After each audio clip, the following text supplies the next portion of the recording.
Yo, Edgehead, what's up?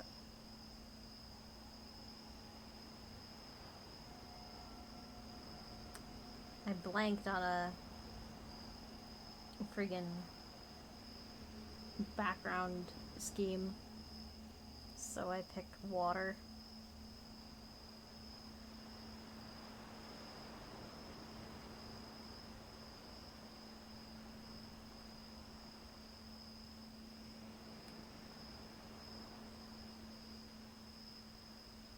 Story request if I haven't read it already. Shoot.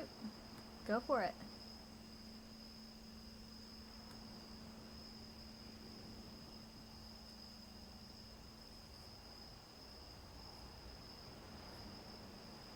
The lottery. Oh dear. What the hell? Really? Did I get scared of my own pants?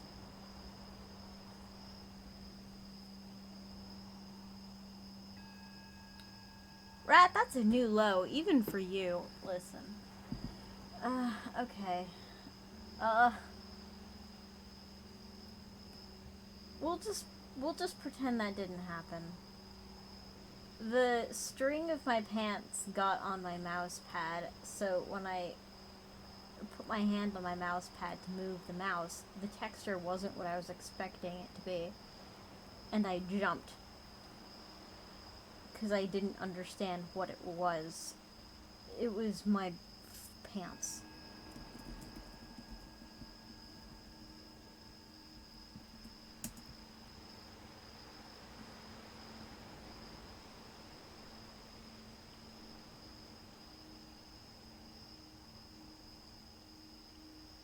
The Lottery by Shirley Jackson?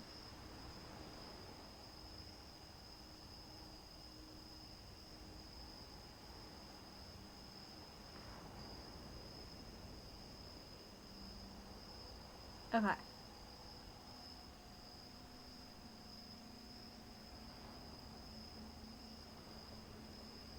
The morning of June 27th. Hey, that's somebody's... No, that's the day before somebody's birthday. The morning before... Fuck. The morning... Fuck.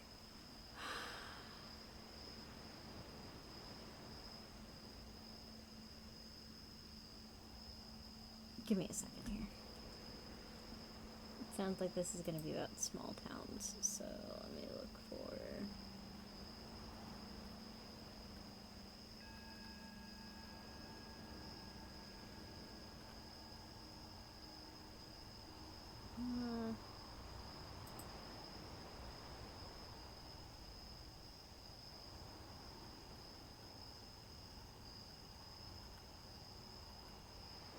I think I have one.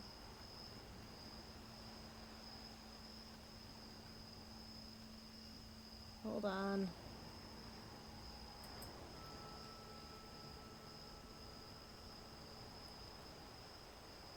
I have a lot of city, interestingly enough.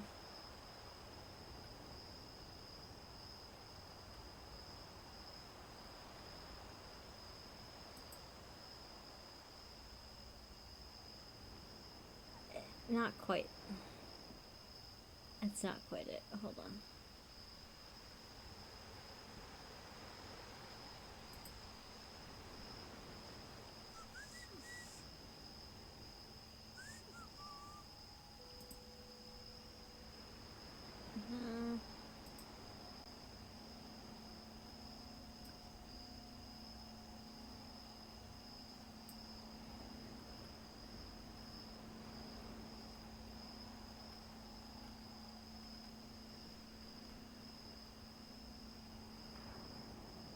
You know what? Oh, here's the one I was looking for. There we go. Whoa, chat. Hi. The morning. Fuck, interesting story. Go on, you have my attention. The morning before. Fuck. The morning. Fuck. God damn it. The morning before. Hi, Sassy and Thunder Kitty. Yeah, that should have been a quote. Hold on, let me get the what. That, you know what, that deserves to be immortalized. It's one of those statement puzzles where it gets shorter by a word each time. The morning after fuck, the morning fuck, the fuck, fuck. It's poetry that writes itself, really. That one was particularly impressive. Alright, let me start again. God damn it. Yes, Streamlabs, we know. We know. Remind me to be twice as shitty to you as usual. Oh, good. You're not even gonna work, are you? Hold on. Oh, we gotta sign in again. I gotta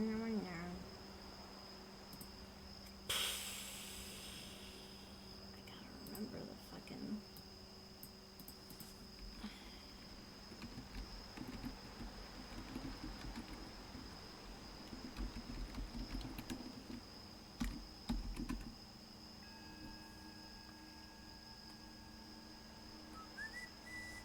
Oh, fantastic.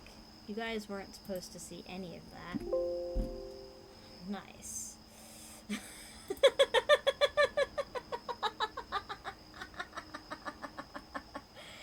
Good. Great. Awesome. At least it's just the bot. It's two-factor authentication anyway, so... Good luck.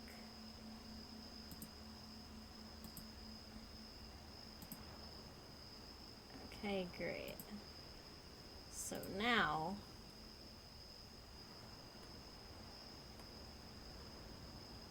I was reading anyway, so didn't actually see anything. Good. The storage of fuckery, go on. Yep.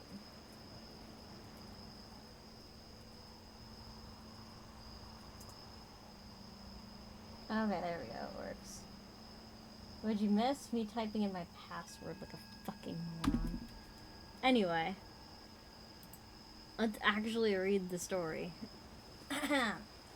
This is...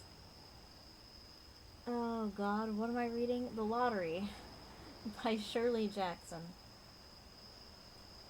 The morning of June 27th was clear and sunny, with the fresh warmth of a full summer day. The flowers were blossoming profusely and the grass was richly green. The people of the village began to gather in the square, between the post office and the bank. Around 10 o'clock, in some towns there were so many people that the lottery took 2 days and had to be started on June 26th. But in this village, where there were only about 300 people, the whole lottery took only about 2 hours. So it could begin at 10 o'clock in the morning, and still be through in time to allow the villagers to get home for noon dinner. Noon dinner? Dinner at noon? Do you mean lunch? Alright. The children assembled first, of course. School was recently over for the summer, and the feeling of liberty sat uneasily on most of them. They tended to gather together quietly for a while before they broke into boisterous play, and their talk was still the classroom and the teacher, of books and reprimands. Bobby Martin had already stuffed his pockets full of stones, and the other boys soon followed his example, selecting the smoothest and roundest of stones. Bobby and Harry Jones and Dickie Delacroix. The villagers pronounced this name Delacroix.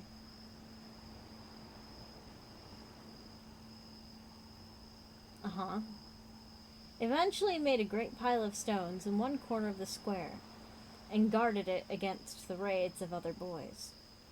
The girls stood aside, talking among themselves, looking over their shoulders at the boys, and very small children rolled in the dust or clung to the hands of their older brothers and sisters. It's breakfast, dinner, and supper. It's a country thing. Oh.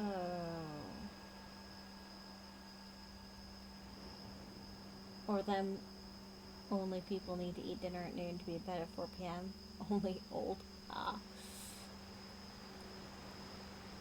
I feel like an uneducated idiot now. I didn't realize dinner and supper were different things in a different dialect. I thought supper and dinner were synonyms. I'm such an uncultured fucking swine. Oh god, why? I don't even know what moved. Okay. I love cinnamon. Me too. Me too. I put that stuff... Okay, cinnamon and vanilla ice cream is fucking amazing. It's so underrated. It's pretty good in yogurt too, like with apple and yogurt mixed together. Cinnamon, that's like one of my favorite breakfasts. Anyway, soon the men began to gather, surveying their own children, speaking of planting and rain, tractors and taxes. They stood together, away from the pile of stones in the corner, and their jokes were quiet, and they smiled rather than laughed. The women, wearing faded house dresses and sweaters, came shortly after their menfolk. They greeted one another and exchanged bits of gossip as they went to join their husbands. Soon the women, standing by their husbands, began to call their children, and the children came reluctantly, having to be called 4 to 5 times. Bobby Martin ducked under his mother's grasping hand and ran, laughing, back to the pile of stones. His father spoke up sharply, and Bobby came quickly and took his place between his father and his oldest brother. Vanilla bean ice cream. Vanilla bean ice cream is also some really good stuff. Cereal cinnamon toast crunch. That stuff also tastes good. Rip. I don't know if I can still have it. Anyway, the lottery was conducted, as were square dances, the teenage club, the Halloween program, by Mr. Summers, who had time and energy to devote to civic activities. He was a round-faced, jovial man, and he ran the coal business, and people were sorry for him because he had no children, and his wife was a scold. When he arrived in the square, carrying the black wooden box, there was a murmur of conversation among villagers, and he waved and called, "A little late today, folks." The postmaster, Mr. Graves, followed him, carrying a 3-legged stool, and the stool was put in the center of the square, and Mr. Summers set the black box down on it. The villagers kept their distance, leaving a space between themselves and the stool, and when Mr. Summers said, "Some of y'all fellows want to give me a hand?" There was a hesitation before 2 men, Mr. Martin and its older son, Baxter, came forward to hold the box steady on the stool, while Mr. Summers stirred up the papers inside it. The original paraphernalia for the lottery had been lost long ago, and the black box now resting on the stool had been put into use even before Old Man Warner, the oldest man in town, was born. Mr. Summers spoke frequently to the villagers about making a new box, but no one liked to upset even as much tradition as was represented by the black box.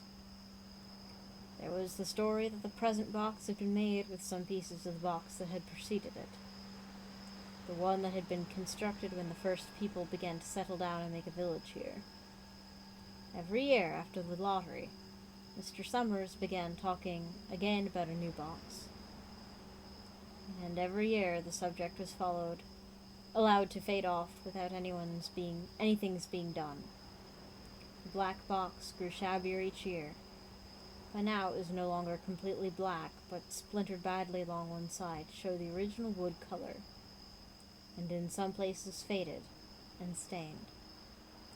Mr. Martin and his older son Baxter held the black box securely on the stool until Mr. Summers had stirred the papers thoroughly with his hand.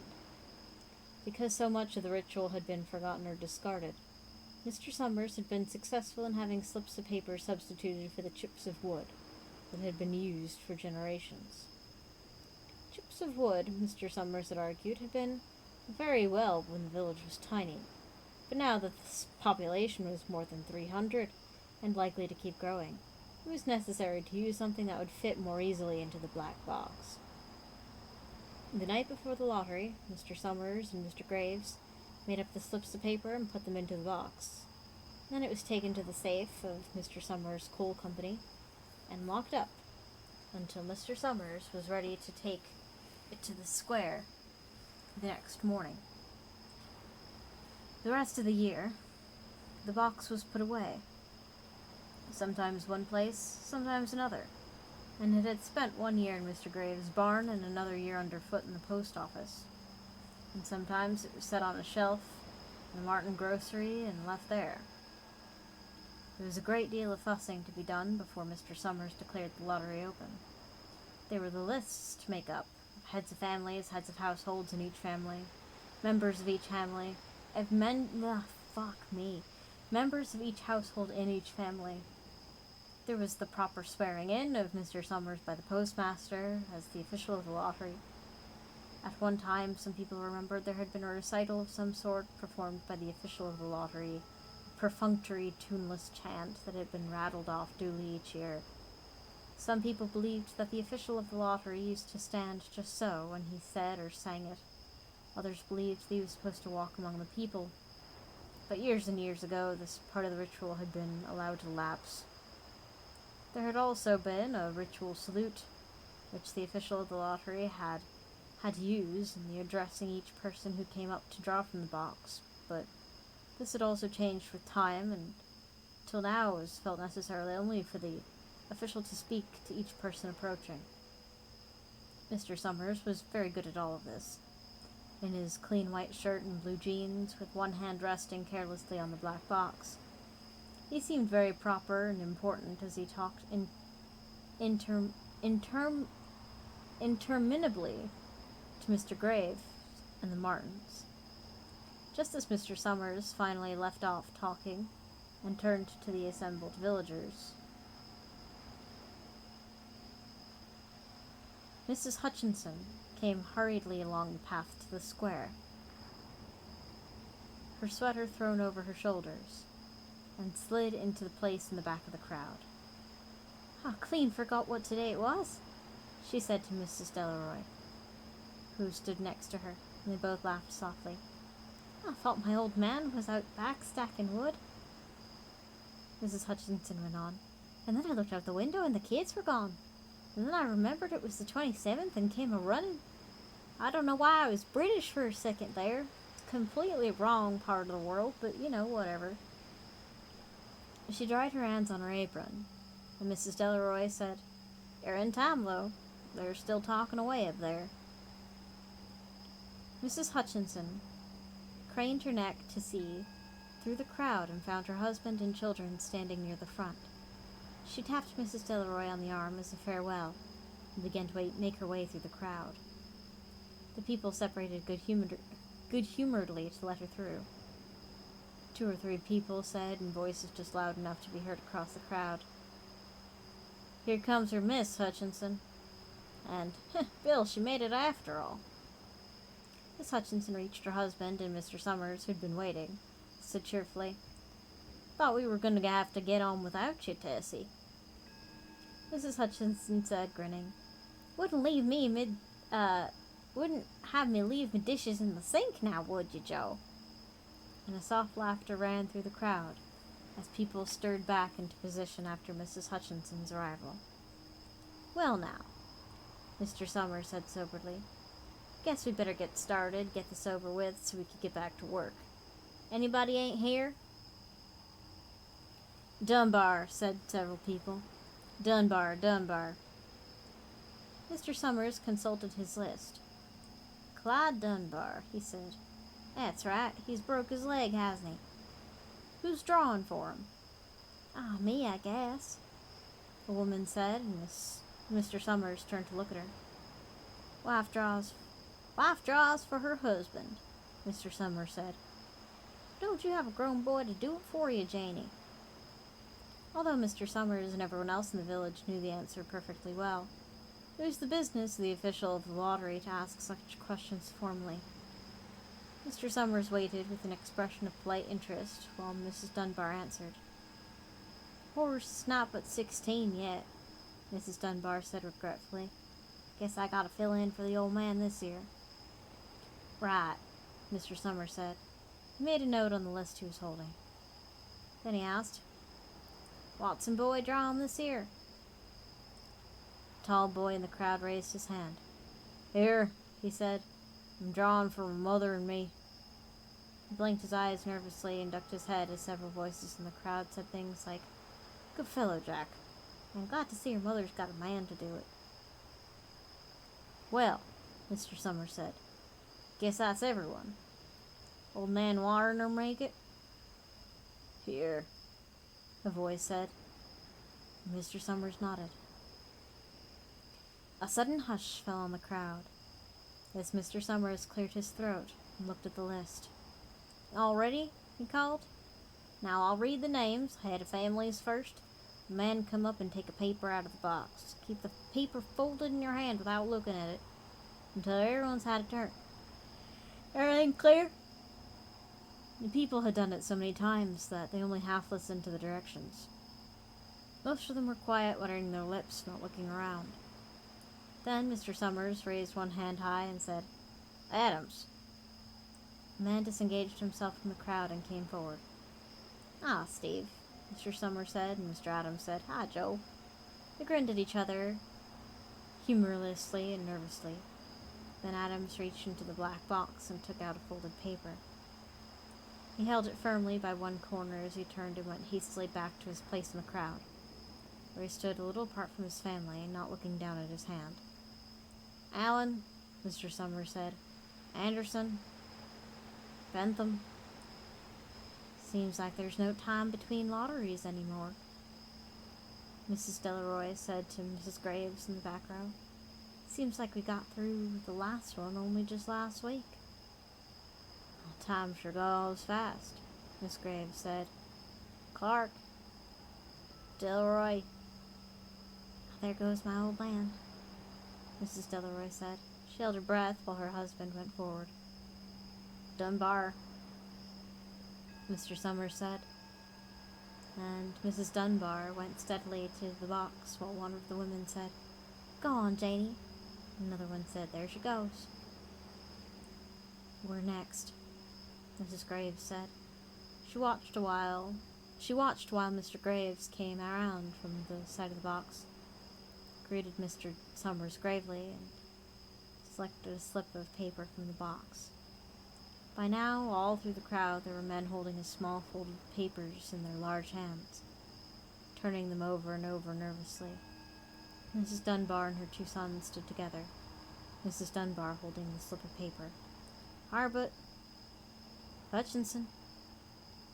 "Get up there, Bill," Mrs. Hutchinson said, and the people near her laughed. "Jones." "They do say," Mr. Adams said to Old Man Warner, who stood next to him, "that over in the North Village they're talking of giving up the lottery." Old Man Warner snorted. "Pack of old crazy fools," he said.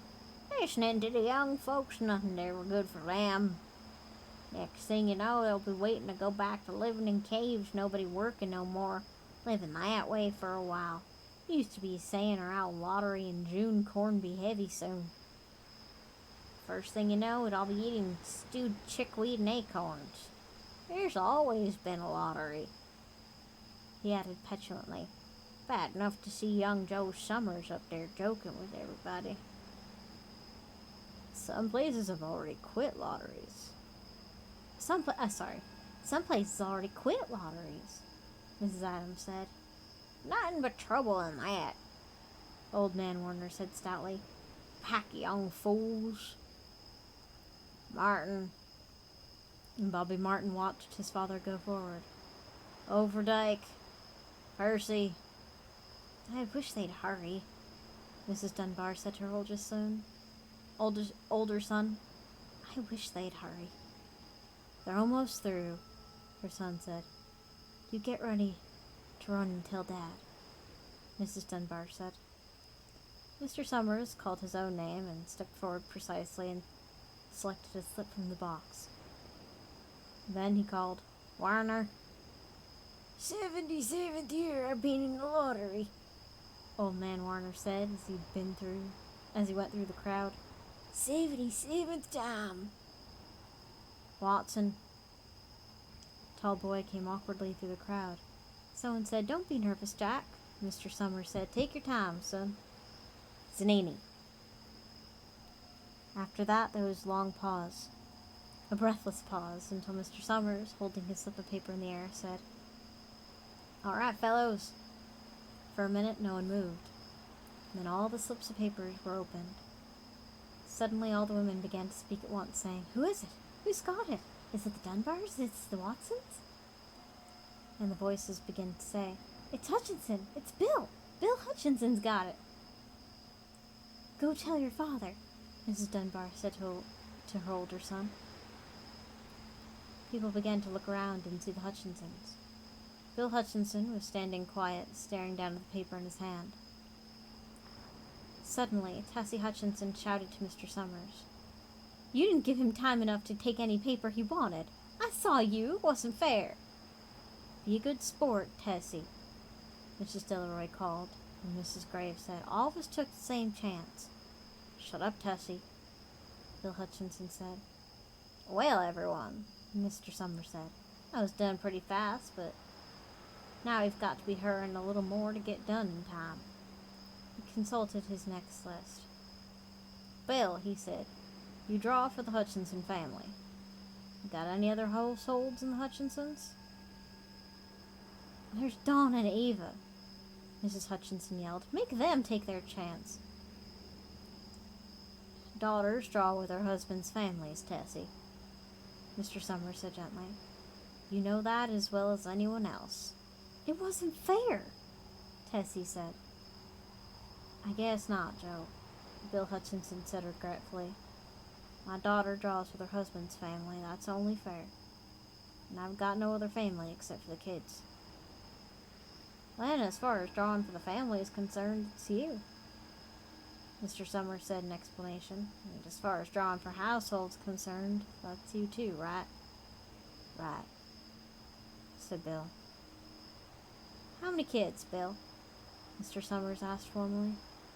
"3, Bill Hutchinson said. "There's Bill, Junior, Nancy, and little Dave, and Tessie and me." "All right, then," Mr. Summers said. "Harry, you got their tickets back?" Mr. Graves nodded and held up the slips of paper. "Put them in the box, then," Mr. Summers directed. "Take Bill's and put it in." "I think we ought to start over," Miss Hutchinson said, as quietly as she could. "I tell you it wasn't fair. You didn't give enough chance to choose. Everybody saw that." Mr. Graves had selected the 5 slips and put them in the box. And he dropped all the papers but those into the ground, where the breeze caught them and lifted them off. Listen, everybody, Mrs. Hutchinson was saying to the people around her. "Ready, Bill?" Mr. Summers asked, and Bill Hutchinson, with one quick glance around his wife and children, nodded. "Remember," Mr. Summers said, "take the slips and keep them folded until each person has taken one. Harry, you help little Dave." Mr. Graves took the hand of the little boy, who came willingly up with him to the box. "Take a paper out of the box, Davy," Mr. Summers said. Davy put his hand to the box and laughed. "Take just one paper," Summers said. "Harry, you hold it for him." Mr. Graves took the child's hand and removed the folded paper from the tight fist, and held it while little Dave stood next to him and looked up at him wonderingly. "Nancy next," Mr. Summers said. Nancy was 12, and her school friends breathed heavily as she went forward, switching her skirt, and took a slip daintily from the box. "Bill Jr.," Mr. Summers said, and Billy, his face red and his feet overlarge, nearly knocked the box over as he got a paper out. "Tessie," Mr. Summers said. She hesitated for a minute, looking round defiantly, and set her lips and went to the box. She snatched a paper out and held it behind her. "Bill," Mr. Summers said. And Bill Hutchinson reached into the box and felt around, bringing his hand out at last, with a slip of paper in it. The crowd was quiet. The girl whispered, "I hope it's not Nancy." The sound of the whisper reached the edge of the crowd. It's not the way it used to be, Old Man Warner said clearly. People ain't the way they used to be. All right, Mr. Summer said. Open the paper. Harry, you open little Dave's. Mr. Graves opened the slip of paper. There was a general sigh through the crowd as he held it up and everyone could see it was blank. Nancy and Bill Jr. opened theirs at the same time and both beamed and laughed, turning around to the crowd and holding their slips of paper above their heads. Tessie, Mr. Summers said. There was a pause, and then Mr. Summers looked at Bill Hutchinson, and Bill unfolded his paper and showed it. It was blank. It's Tessie, Mr. Summers said, and his voice was hushed. Show us her paper, Bill. Bill Hutchinson went over to his wife and forced the slip of paper out of her hand. It had a black spot on it. The black spot Mr. Summers had made the night before, with a heavy pencil in the coal company office. Bill Hutchinson held it up. There was a stir in the crowd. All right, folks, Mr. Summers said. Let's finish this quickly. Although the villagers had forgotten the ritual and lost the original black box, they still remembered to use stones. Oh no. The pile of stones the boys made earlier was ready, and the stones on the ground, with the glowing scraps of paper that had come out with the box. Mrs. Delroy selected a stone so large she had to pick it up with both hands and turned to Mrs. Dunbar. Come on, she said. Hurry up. Mrs. Dunbar had small stones in both hands, and she said, gasping for breath, I can't run at all. You'll have to go ahead and I'll catch up with you. The children had stones already, and someone gave little Davy Hutchinson a few pebbles. Tessie Hutchinson was in the center of a cleared space by now. She held her hands out desperately as the villagers moved in on her. It isn't fair, she said. A stone hit her on the side of the head. Old Man Warner was saying, come on, everyone. Steve Adams was in the front of the crowd of villagers, with Mrs. Graves beside him. It isn't fair, it isn't right, Mrs. Hutchinson screamed. And then, they were upon her. Jesus Christ, so they just Hunger Games one of themselves out of the village every year?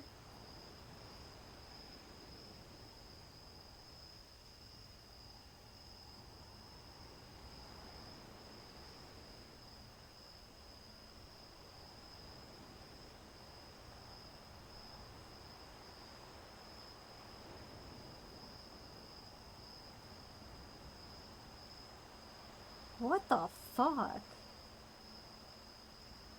And like,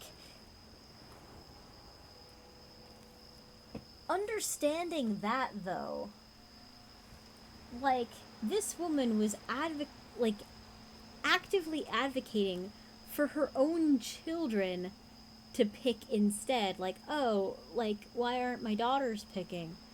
And they're like, no. Like, and knowing that she was trying to dodge it by, like, putting her kids in front of her. Well, first of all, knowing that, Miss Hutchinson's a bitch. But second of all, what the fuck? You had to read that in middle school? To be fair, I had to read some weird shit in middle school too, but what the hell?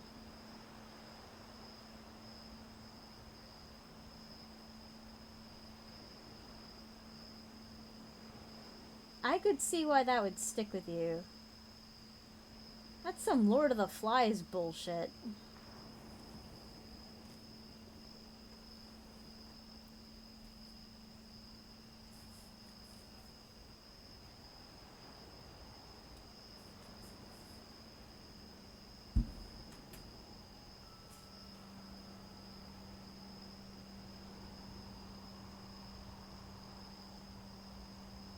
And, like, there's a lot of talk about, like, ritual and, like, certain things. Like, I'm pretty sure originally this was, like, a ritual to appease, like, a local god or something. Which, like, okay, fine. But now, nobody remembers why they do it. Even the old man is, like, doesn't remember why they do it. They've gotten rid of all of the rituals, so now they're just killing somebody for basically giggles every year. What the heck? Wow. The thing I did like is that it didn't hit you with what was going on until, like, 2 paragraphs before the ending. Yeah, like, I was wondering about the stones, because it seemed like a really specific detail. And I was just like, I figured by the way that people were happy that they weren't getting picked, I was like, someone's gonna die. Like, this lottery is not for something good. And then the stones, I'm like, oh. Right.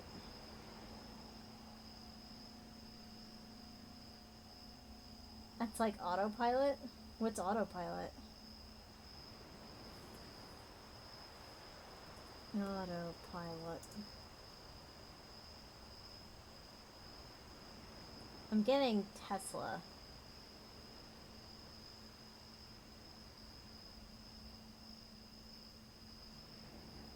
My brain was just chilling, and then I was just like, oh, fuck. Yeah. it definitely takes, like, that turn, and then you're like, oh, shit.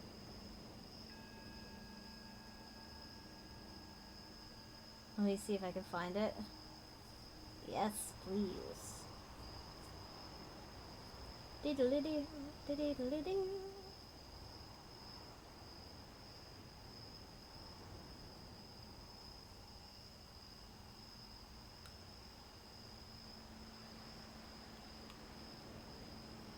I can't believe the last time we banned somebody was last month.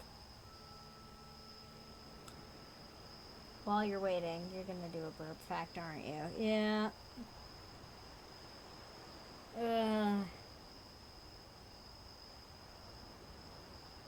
Did you know that in Russian mythology, the witch Baba Yaga is said to have her house standing atop chicken legs? I don't know why this is, but chickens have their place in mythology, I guess as much as any other bird because of its long history of domestication.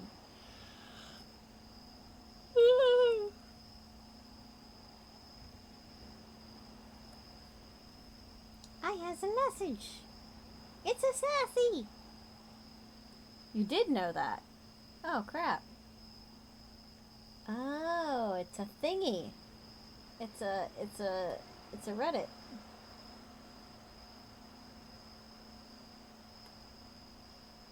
Oh god, it's NSFW. You're not gonna have me read any more fish porn, are you?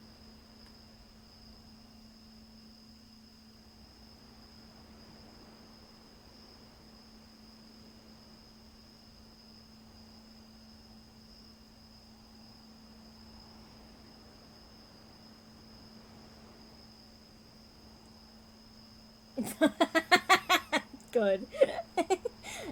Listen, I gotta ask. Here we go. Gonna switch up the background again as well.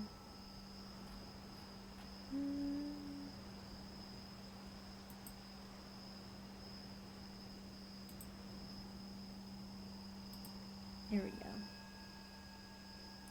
Have you ever forgotten your phone? When did you realize you've forgotten it? I'm guessing you didn't just smack your forehead and exclaim, damn, apropos of nothing. The realization probably didn't dawn on you spontaneously. More likely, you reached for your phone, pawing open your pocket or handbag, and were momentarily confused by it not being there. And you did a mental restep of the morning's events. Shit. In my case, my phone's alarm woke me up as normal. but I realized the battery was lower than I expected it. It was a new phone, and it had this annoying habit of leaving applications running that drained the battery overnight. So I put it on to charge while I showered instead of into my bag like normal.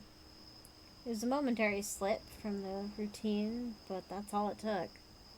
Once in the shower, my brain got back into the routine.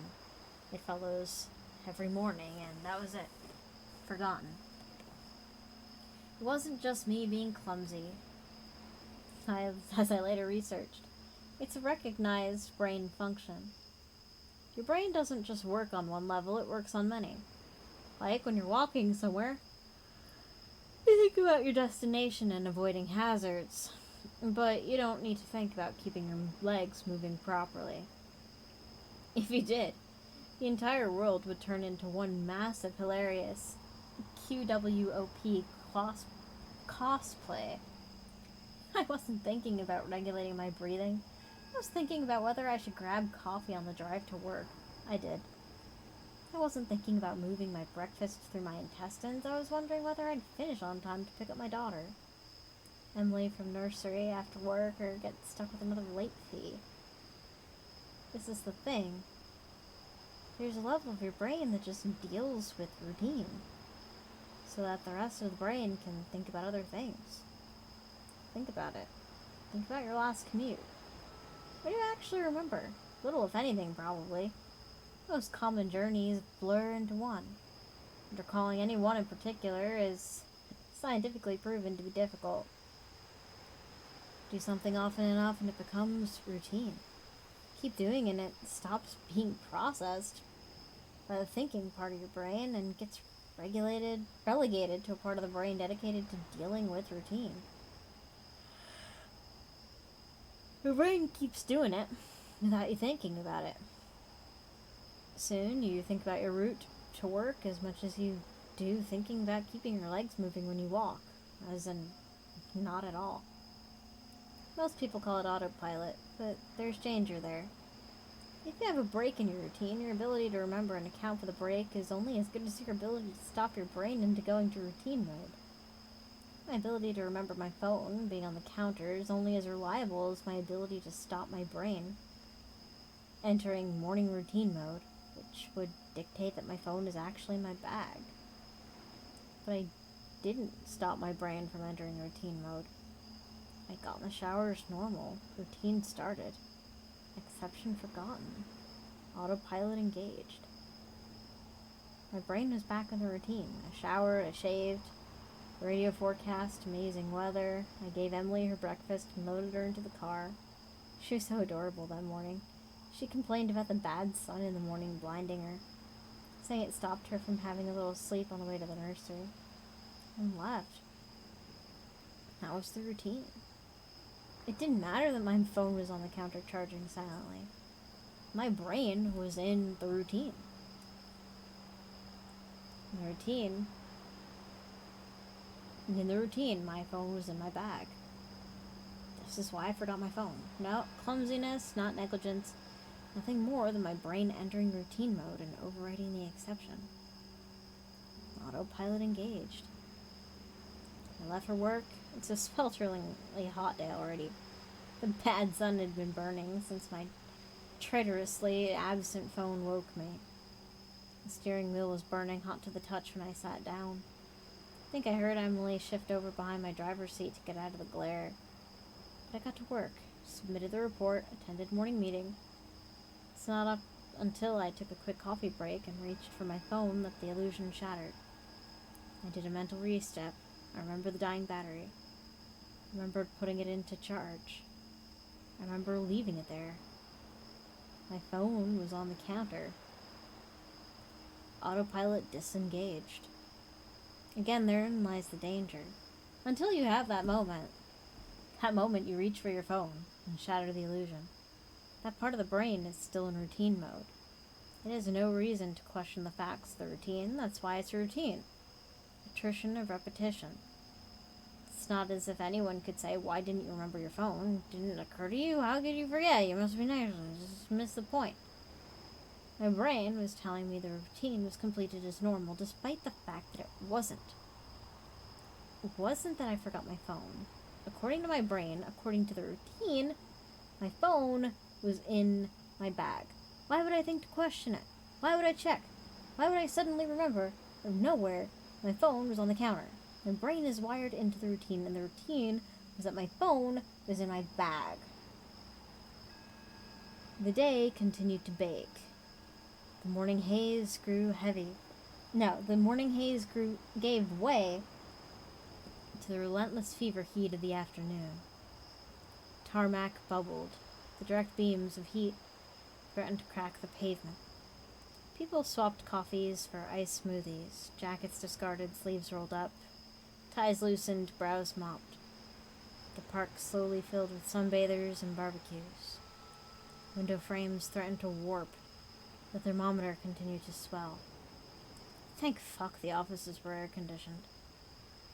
But as ever, the furnace of the day gave way to the cooler evening. Another day, another dollar. Still cursing myself for forgetting my phone, I drove home. The day's heat had baked the inside of the car, releasing a horrible smell from somewhere. Oh my god. Oh my god. She never dropped off her kid. Oh my god. Her kid is still in the car. Oh no. I was just like, hey, it's kind of weird that we didn't hear about her dropping off. Oh, that's what it is, isn't it? Oh no.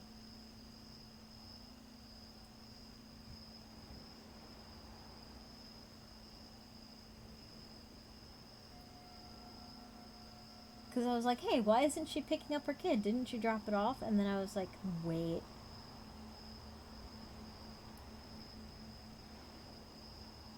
Oh, the day's heat baked inside the car, releasing a horrible smell from somewhere. Which is a Oh, no. When I arrived on the driveway, the stones crunching comfortingly under my tires, my wife greeted me at the door. Where's Emily? Fuck. As if the phone wasn't bad enough. After everything, I'd left Emily at the fucking... Oh! I'd left Emily in the fucking nursery after all. I immediately sped back to the nursery. I got to the door and started practicing my excuses, wondering vainly if I could charm my way out of a late fee. I saw a piece of paper stuck to the door. Due to vandalism overnight, please use side door today only. Overnight? What? The door was fine this morning. I froze. My knees shook. Vandals, change in routine. My phone was on the counter. I hadn't been here this morning. My phone was on the counter. I'd driven past because I was drinking my coffee. I'd not dropped off Emily. My phone was on the counter. She'd moved her seat. I hadn't seen her in the mirror. My phone was on the counter. She'd fallen asleep out of the bad sun. She didn't speak when I drove past her nursery. My phone was on the counter. She'd changed the routine. My phone was on the counter. She'd changed the routine and I'd forgotten to drop her off. My phone was on the counter. 9 hours, that car, the baking sun, no air, no water, no power, no help, the heat, the steering wheel too hot to touch, that smell. I walked to the car door. Numb. Shock. I opened the door. My phone was on the counter and my daughter was dead. Autopilot disengaged.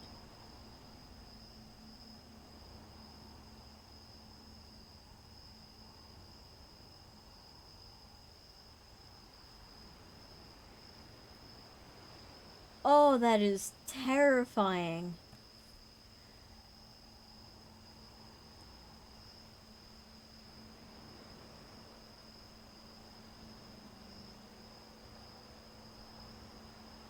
Oh, that's scary the same way CVS is scary sometimes. Oh, that's real. I am wife. Hello, smiles. Oh my god. Like, and I remember as I was reading it, I was just like, hey, it's kind of weird that the narrator didn't mention dropping off the daughter, but I assumed when he said that they left. Here, let me go back. Da da da da da. Da da da da da da. Yeah. Loaded her into the car and left. I thought maybe, like, left after being on the way to the nursery. But I was just like, it's a bit weird how that's not specified. And then, like, it says, autopilot engaged, I left for work. I think I heard Emily shift behind my driver's seat to get out of the glare. But I got to work. I thought it was weird that she wasn't dropped off at the nursery, that wasn't explicitly stated. But the way it was written, I thought, like, oh, maybe it was just said and I missed it. Like, it was mentioned and I just didn't catch it.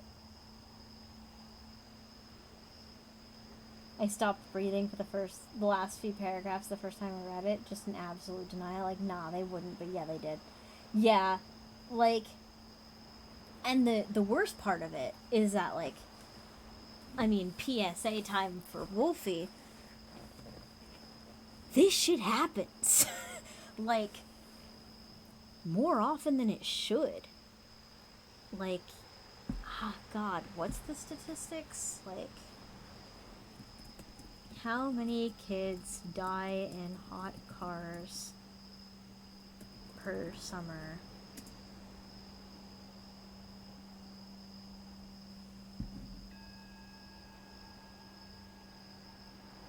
And I lost internet.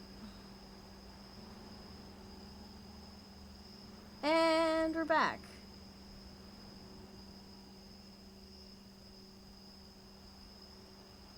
Hello? Chat?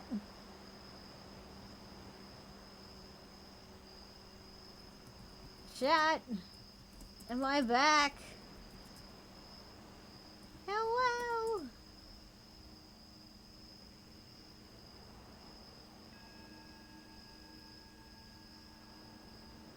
Hello, McFly, we hear you? Oh, okay, that was awkward. I guess it was just my laptop that lost power. Walmart now plays the spawn loop to make sure you grab your kid in the... Oh, PSA on loop to make sure you grab your kid in the parking lot? Yeah. 38 children under the age of 15 die each year from heat strokes after being left in a vehicle. Nearly every state has experienced at least one death since 1998. 38 children is a much lower number than I thought. In both 2018 and 2019, a record of 53 children died. Only 53?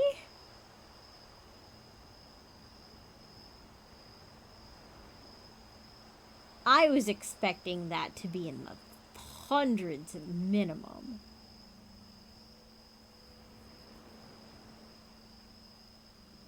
Number of child hot car deaths for 2021 was 23.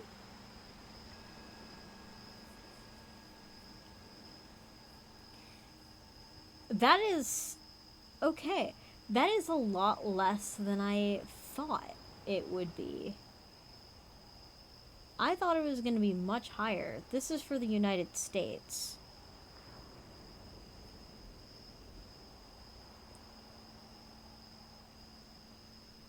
Guessing it dropped dramatically with the rise of Amazon and online shopping. I mean, in 1999 it was 39. In 2001 it was 39.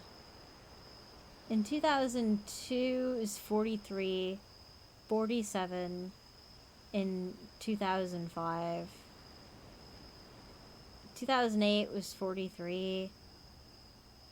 2010 was 51. 2011 was 34. Like, if anything, it, like, and then you have, like, 2018 with 53, which is, like, the most ever. Like, hold on. Hold on, Jet. Fuck you, I don't care. Child in hot car deaths. US.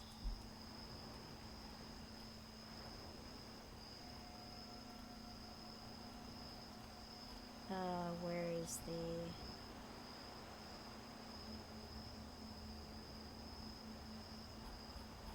Where was the stats I was looking at?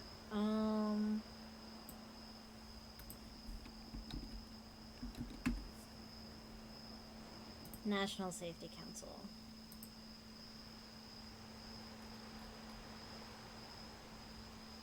Even on mild or cloudy days, temperatures inside vehicles can reach life-threatening levels. Leaving windows slightly open does not help. Children should never be. Caregiver forgetting a child in a vehicle. Forgotten is 54.2%.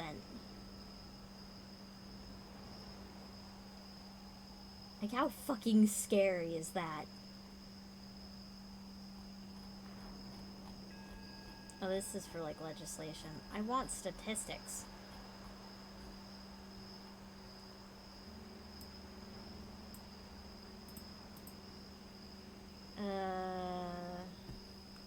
What was this under? Motor vehicle safety issues. Oh, it was under injury facts.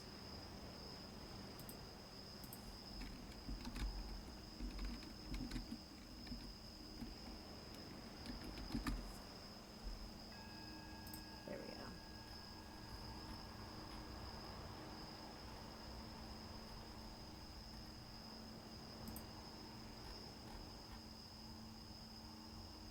Where the heck was this fancy graph?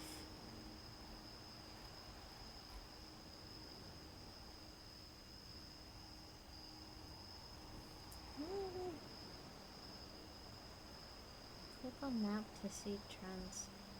Is it that I don't have it big enough?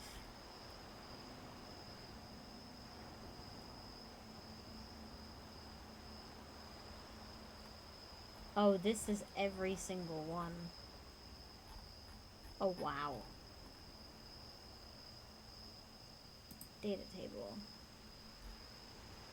Nope, you don't want that, huh?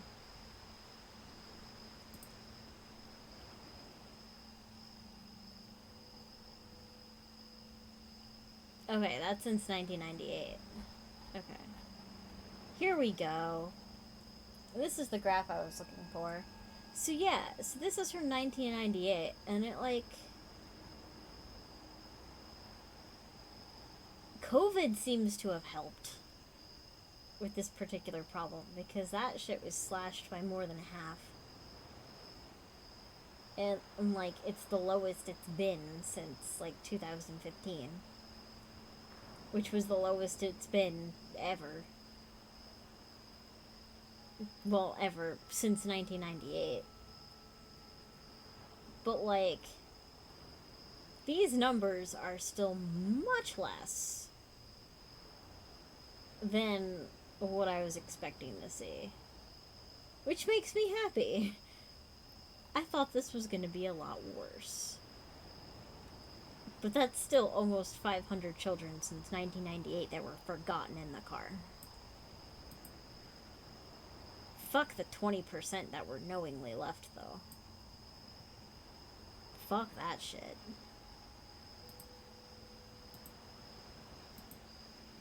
So, yeah, it happens. Remember your kids. Or if you don't have kids, remember your chocolate, because melted chocolate is a lot better in theory than it is in practice. Unless you're deliberately melting it. Which, like, do, but, like, on a stove, not on your cart. Or in your cart.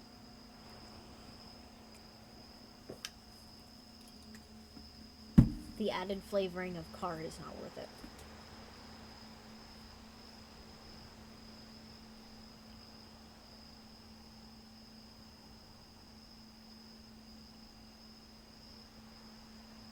Wow. I'm just full of PSAs today and yesterday. And check your medications and remember your children.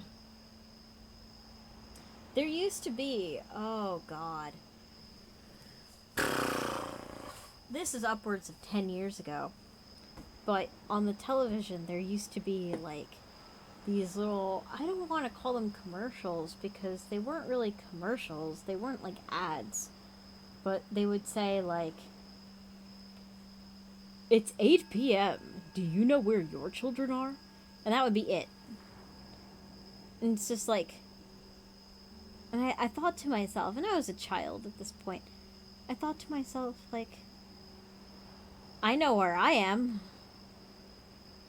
I know where my siblings are. And my parents are, like, right here, or my grandparents are right here. Are there adults who don't know where their kids are? And then I grew up and went, yes. There absolutely are. Bro, my mom had no damn clue. I swear it's not poop explanations when a passenger gets in. Yeah.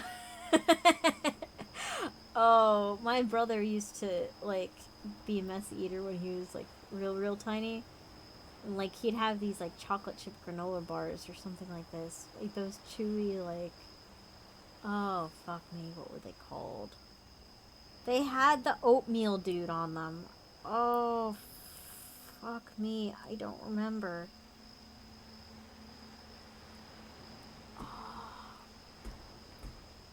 Some Puritan ass. Anyway, like, the chocolate would sometimes get on, like, the car seats and, like, whatever. And, like, I guess I just grew up with the assumption that it was always kind of just chocolate. With my grandfather's car, I knew never to make any such assumptions, ever. Because my grandfather was interesting. In the way he kept his car sometimes. Like, there might be puddles of rain in it. There might be, I mean, not to get graphic. Quaker chocolate chip noodle. Yes. Quaker. Yes. I'd roll in at like 2 a.m. and make ramen. Yeah. Yup. But yes, it was Quaker chocolate chip. But yeah, I think my grandfather had an ecosystem in his car at one point. It was an adventure every time. When I was young, I didn't mind that. I guess in some way it was normal. At the time, I was just like, all right, this is just how it be.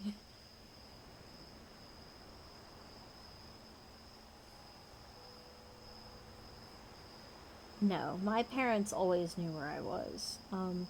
Not even in a controlling way. My mother is a highly anxious human being. And I remember I was in college. I think I was in my freshman year of college. I had stayed late after class to talk to some people.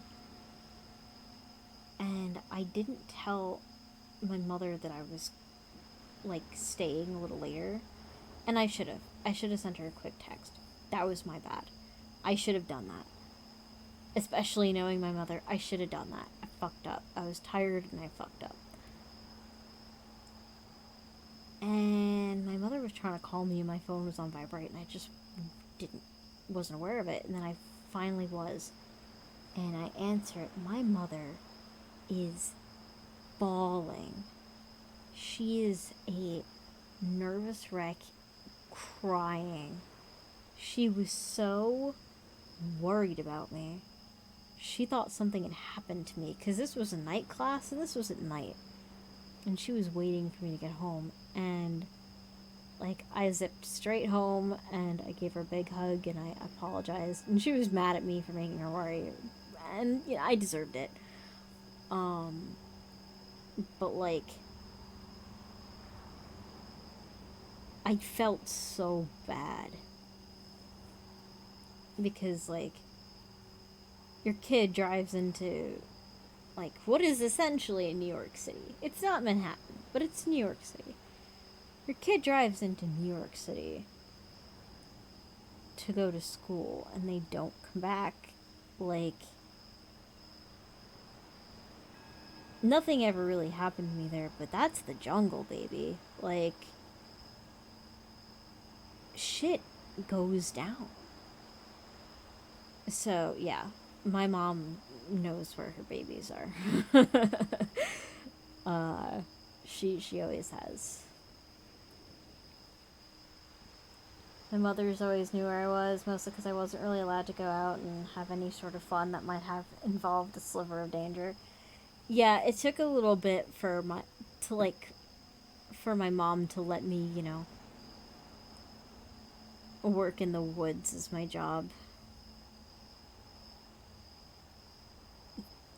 Yeah. My mom, I'm sure, tried her best, but I don't think she was ever prepared for motherhood.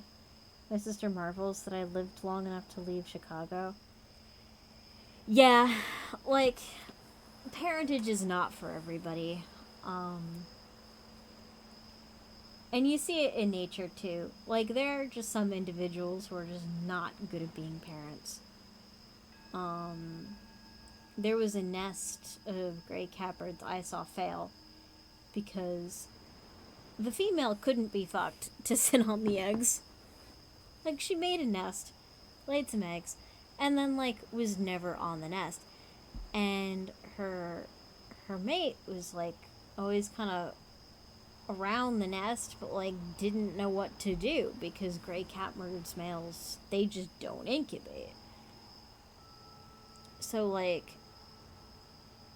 she fucked off, and the nest died because, of course, it died because she wasn't incubating the eggs, and then they got divorced, and then I think she got caught by an owl and died or something because I never saw her again. But, like, sometimes people just don't make good parents or are not ready for that. I don't know if I would be a good parent. I think I would be so fucking scared of being a parent. Like, so scared to fuck it up that I would fuck it up anyway. Like, I would be so scared of fucking up in one direction that I would fuck up in another.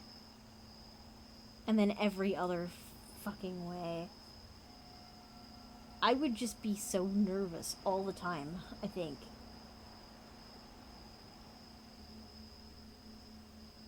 As like a mom. I have no idea if I would be a good parent. Maybe.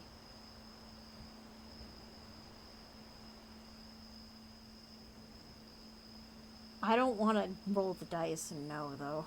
I don't want to roll the dice and find out. I'm crazy enough as it is. My crazy should probably die with me. I have zero intentions of making more of me. I'd hate to have make someone else that has fucked up issues and then make them grow up in this world. Yeah, I'm kind of in that boat too. It's just like, and I know that I'm screwed up, and then, like, there's so much that can happen. And, like, I'm the shitty child. Like, if anyone in this lineage should have progeny, it should be my siblings. 'Cause, like, at least they won't be as fucked up as me.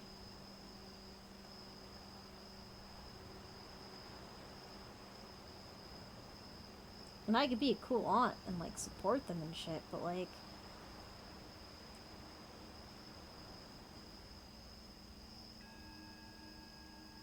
they should have neurotypical parents.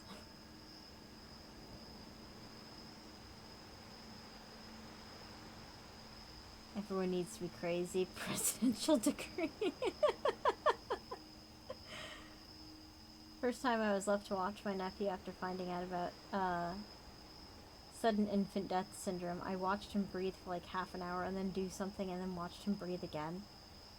Yeah, that's how I would be, only all the time. I'm very funny, where somebody asks me, like, hey, can you watch my bag for me while I go to the bathroom? I go, yeah, okay. And then I intently stare at the bag and, like, use my peripherals to do everything else. So imagine if I had a kid. I think I would just be a kangaroo. Like, I would just carry that dude everywhere. And, like, God forbid the thing cries. Like, I lose my fucking mind. Like, are you dying? Am I a terrible parent? Do I suck? Are you hungry? Did I feed you too much?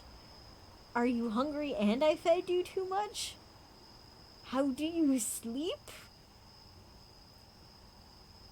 What do I do with you? How can I make you stop being loud without hurting you? It's such an anxiety-inducing sound. Even when I hear other people's babies cry, I, like, get stressed out. Imagine if it was my kid. Oh, I'd age so fast. When my female friends ask me to watch their bag, I carry that shit. I mean, same. If it's somebody I know well, I'll just pick it up. But if it's somebody I don't know well, I don't know if they want me touching their stuff, so I just stare at it. It's a baby, not an active grenade. What's the difference? Kids always want to play with me. I hate them. I make fun of them. Still, they like me. They probably like you because you make fun of them.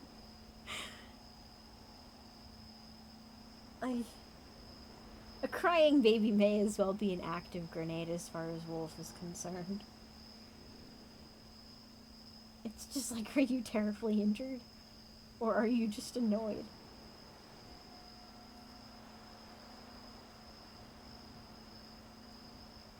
Babies are terrifying. They're so cute when they're asleep. And they're so innocent. And they're so fascinating. But they scare the shit out of me, dude. I hate kids, but I'm fantastic with them. I act dumb enough that they think it's funny. I've been told I'm pretty okay with kids, too. At the nature center, way back when, I used to teach kids about animals and stuff like that. Every kid from, like, age 2 to 200. And, like, I do well with them. Like, when my cousins were really young, like, I'm talking, like, toddler, I was lying on the floor and playing with them, and they crawled up onto my stomach and fell asleep on my chest and my belly, and I was just like, okay, I'm never moving again. And I just was, like, starfished with these two tiny humans on me, and I was just like,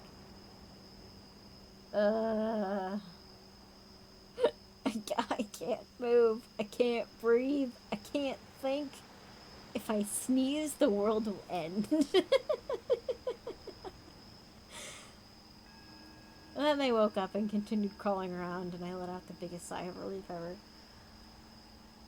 Can confirm, I'll knock, walk in, look my nephew dead in the eye, drop a "you fucking nerd," and then walk out. Still sits right next to me at family gatherings. That's probably why.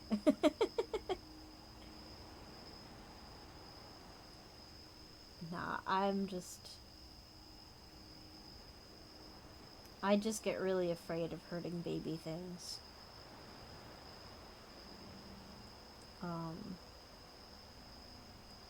It used to be a paralyzing fear. If we're talking horror stories. Until I got to, I want to say until I got to, like, the second half of my first year of college, I was scared of literally everyone younger than me. except for my little brother. And even then, even him a little bit.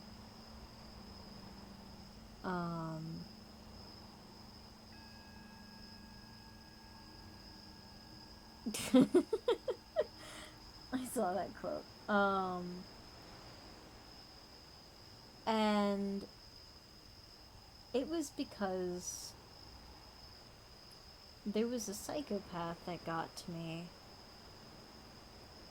at age 15. And she did some pretty unspeakable shit to me. I'm not gonna go too deeply into stream because that is definitely... It's some not safe for life shit. But toward the end, when she was wrapping up with me,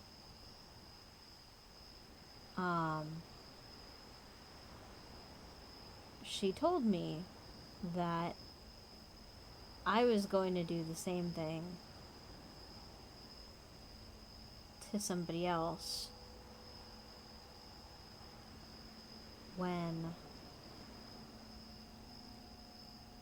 I became an upperclassman one day.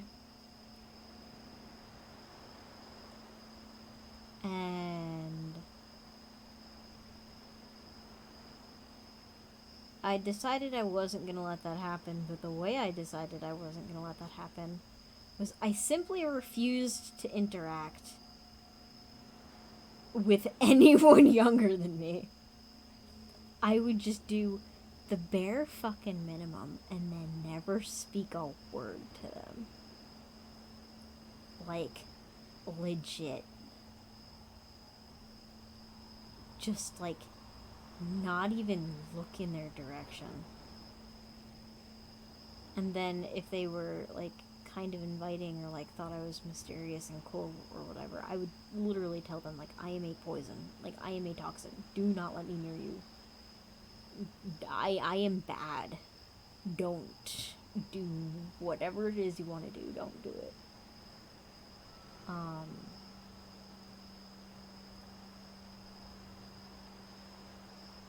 I really only got over that fear. Like, fully got over it in 2018 when Auxie became my best friend. Because Auxie is substantially younger than me. She's wise beyond her years, for sure. But Auxie's younger than me. By a decent margin. Like, not a creepy amount. And I was so afraid that somehow this person I cared about, I was going to take advantage of or harm in any way. And it sucked because I wanted to be her friend. I wanted to be closer to her. It actually felt good to be around her. Unlike everyone else at that time, she was one of the only people who didn't stress me the fuck out.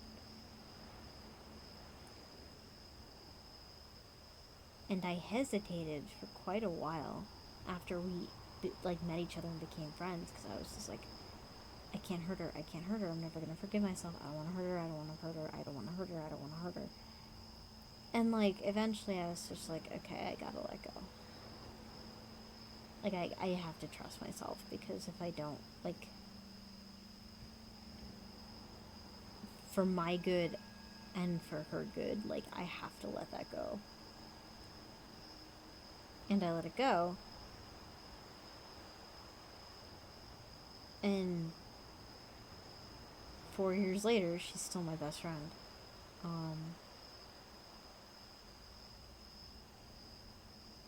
And if you're listening, Auxie, hi!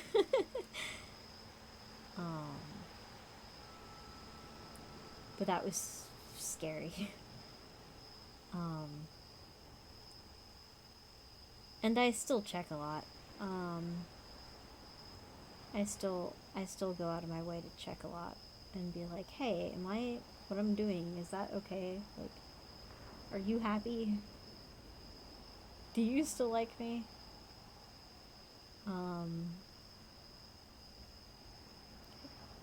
Hey, I'm not being abusive, am I? I wish I were joking, but I feel like it's always going to be an insecurity. Especially with people younger than me, as a result. But yeah, babies are the most terrifying. Because they're the most vulnerable. Although they are weirdly durable. Like, they are spongy and elastic in ways that they will lose as they get older. Which astounds me, but I never want to test it. I still ask questions like that too. I think I'm going to do that for the rest of my life. They got some damn good grip strength, they do. Like, I don't think that behavioral tick edge head is ever gonna go away.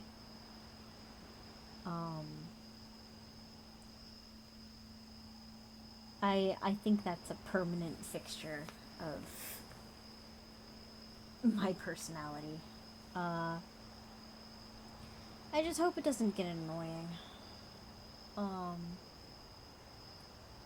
But I'd honestly rather be annoying than risk.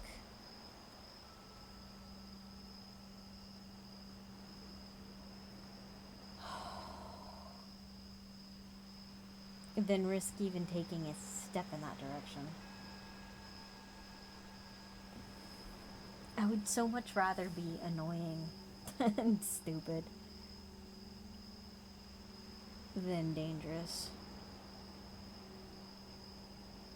Dig through the witches and burn through the ditches. That was March 25th of 2018.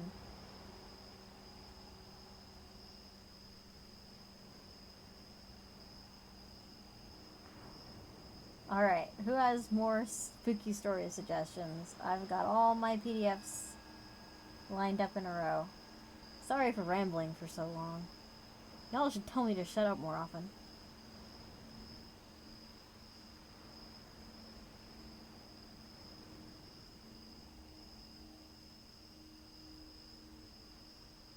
Also, why is this room hot as Hades?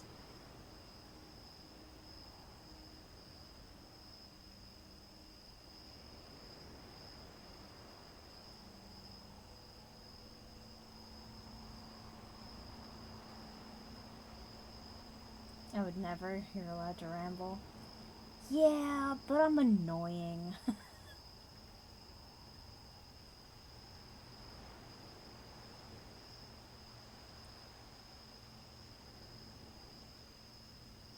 Why would you do that?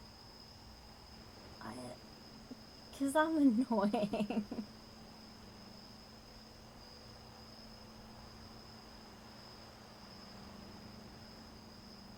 Let's see. What am I in the mood for? Fuck, I don't even know. I have so many options.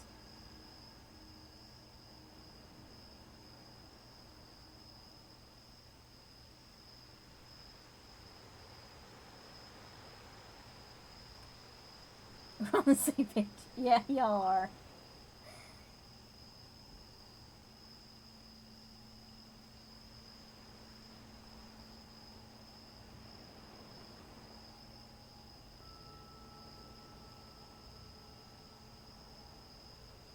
Let's see.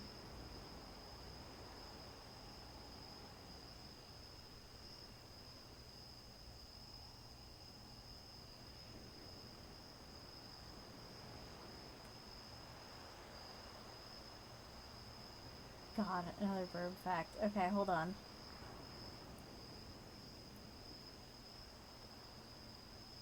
Hold on, I got you.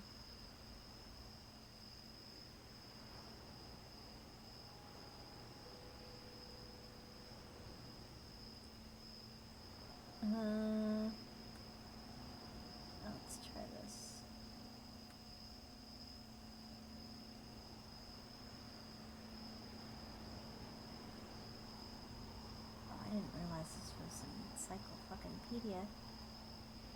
Hold on.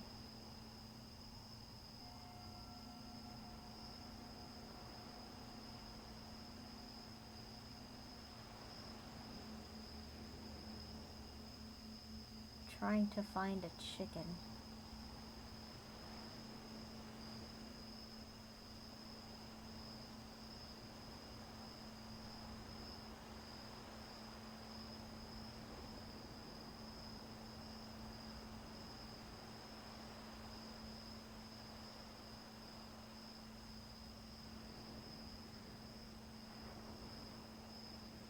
Not getting very far.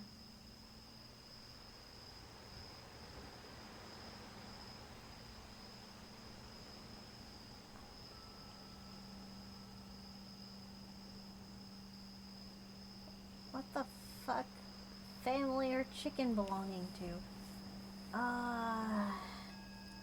Domestic chicken. I can be more annoying than you, I bet. I don't know about that. Oh, it's in Falziante. Alright, fine. Oh, fucking shit. It's called a cockerel. I'm an idiot. Alright, here we go. Here's the full well, not full, but here's quite a bit of mythology on chickens. With its noisy dawn cry, bright plumage, and distinctive red comb, the cockerel, or rooster above, male of the domestic chicken Gallus gallus, was a symbol of light in ancient Greece, and even earlier among the Zoroastrians in the Persian Empire. Throughout the world, the bird's signature call is perhaps its most distinguishing characteristic. How many times did you call myself annoying? Quite a few.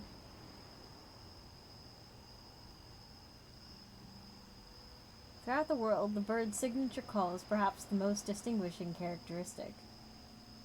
In the Muslim faith, the cockerel's cry is one of the three voices beloved by Allah. From around 4 months, the flamboyant bird will typically extend its neck and crested head and start to crow 2 hours before dawn, and then at intervals throughout the day. Cockerels crow to proclaim their territory and in response to various stimuli, such as food.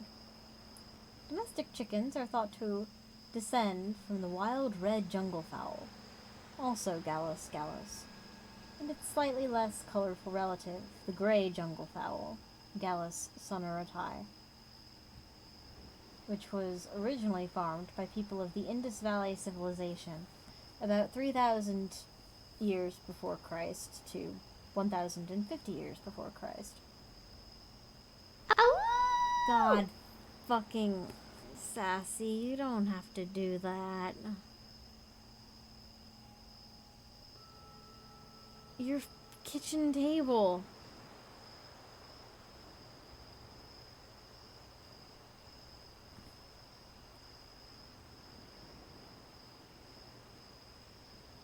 Thank you, though.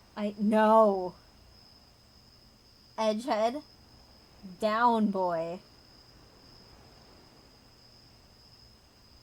You need to save up.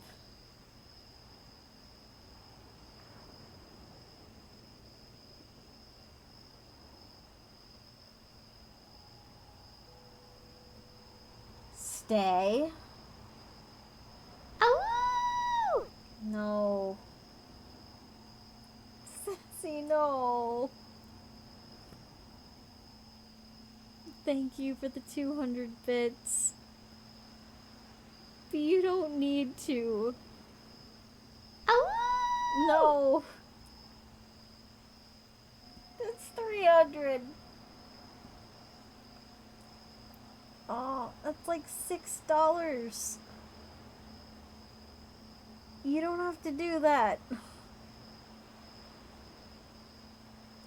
I'm very...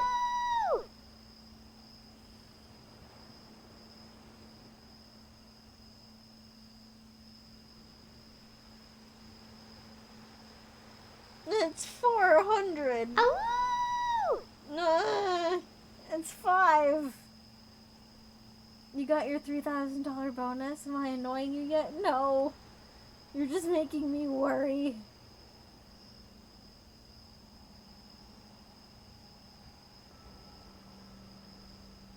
You're already so kind to me. You don't have to do that.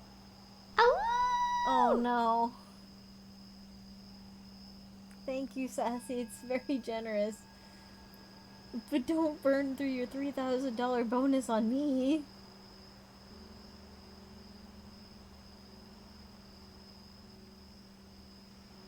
Both jungle fowl species are native to India and adjacent countries. The wild birds may have scavenged grain or other food around human settlements, making them easy to catch. They're flocking birds, too, so numbers might have been captured for their eggs. Seals bearing the images of cockerels were found in the city of Mohenjo-Daro, one of the largest Indus Valley settlements. Some evidence suggests that its original name was Kukutarma, translated as City of Cocks. Oh my god. Edgehead, no!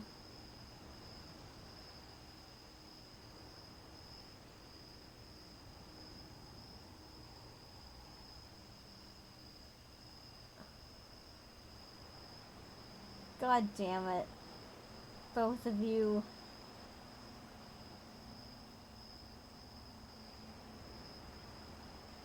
No, you say, well, I say no.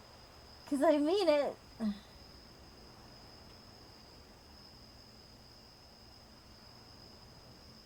Oh no. When it feels so good to say yes. Thank you guys. You're really generous.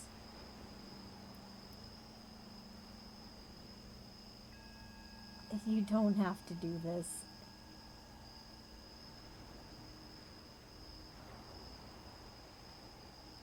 I mean, if it brings you happiness, then I'll allow it. I also don't have a choice.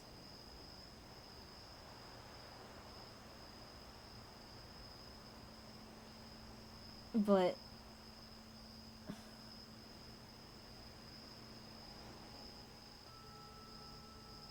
y'all are far too kind to me.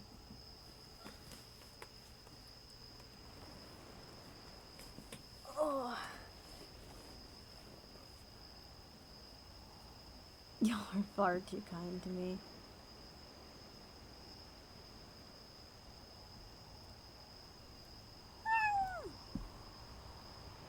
Yeah, but City of Cocks. That feels like a good place to end the burb fact. I can really upgrade my subscription. Oh god, no. Aren't you already a tier 3? God damn it. Wait, you're a tier 3! I forgot about that! Oh my god, you have the coffee cup and everything. Yeah, no, don't do that.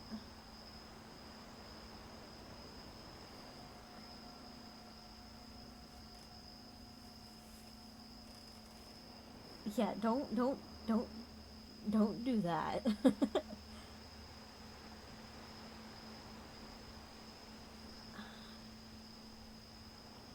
guys are so nice to me.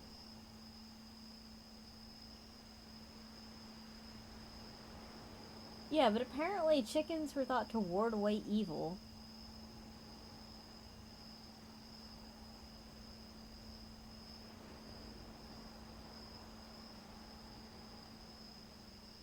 Except in Ireland, where roosters calling at night was supposed to say that somebody's dying. Oh, god damn it. Jong funds. Oh, no.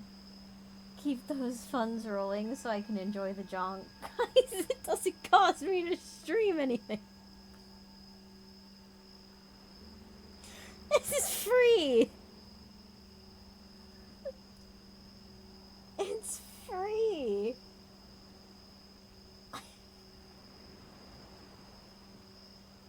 It's free Jong Estate.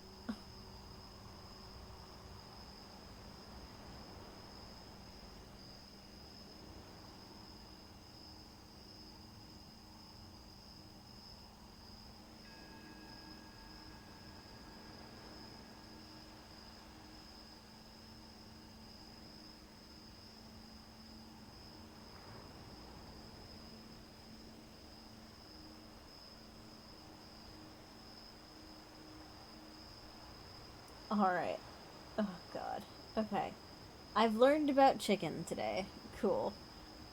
Where to, guys? Where are we dropping?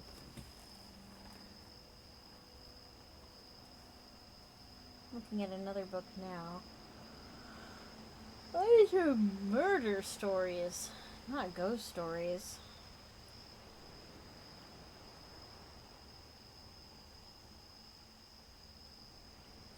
That's different than what I want. I think stream has been derailed successfully. Yeah. It might do.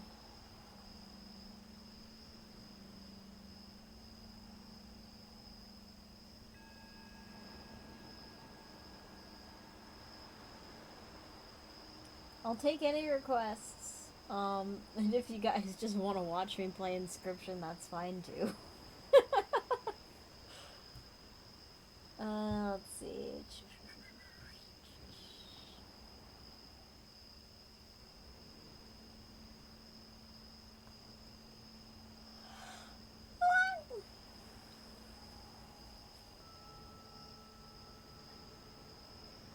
The Domos are brilliant. Don't encourage this behavior.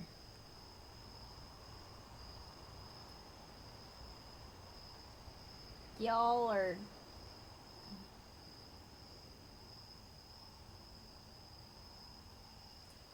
I ought to be better to y'all.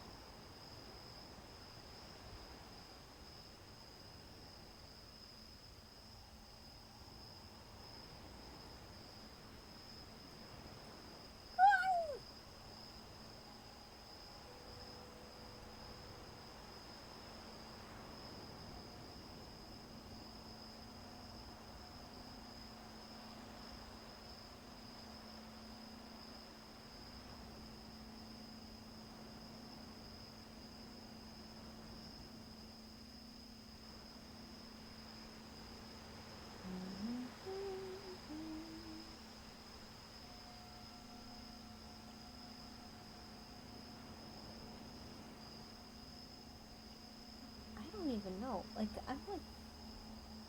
Huh.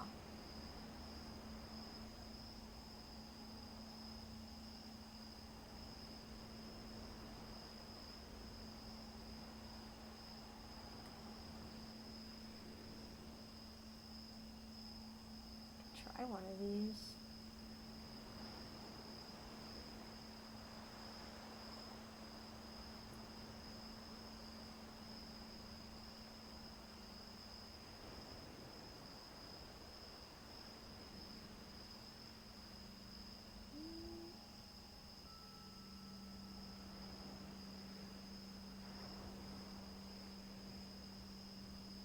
Everything changed from the innocence. Good job, May. What the fuck is that quote? That was 7/9/2018. Yeah, judging from the date, I don't think even I know. I might not even known when I said it, honestly. I was... That's a ghost story in itself. I was a babbling fool. Running on not much. And now I'm fat and happy, relatively.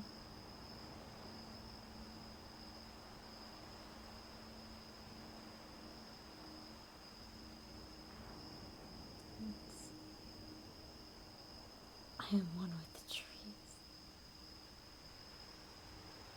Oh, I have a... Okay.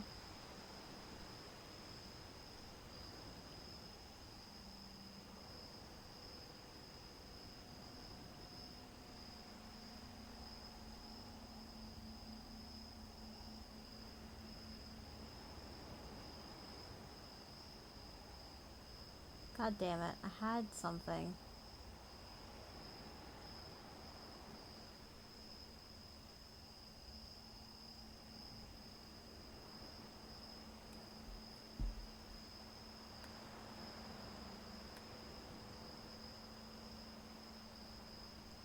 I'll grab something from Pennsylvania.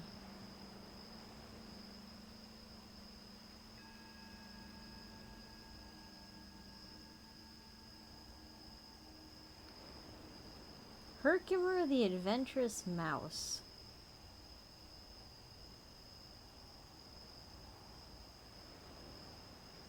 Oh, this is a fair bit longer than I want to read, actually.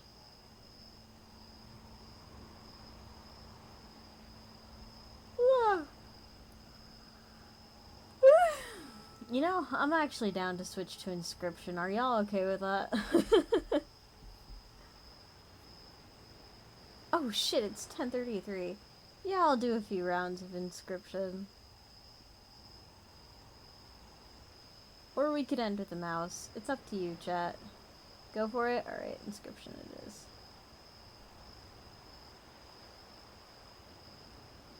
Do do do. Da, da, da, da. Da, da, da.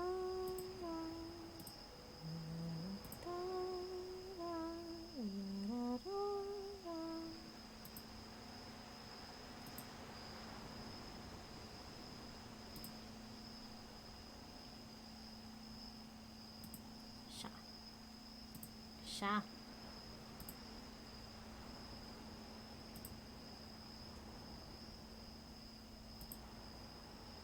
Be quiet. Be loud.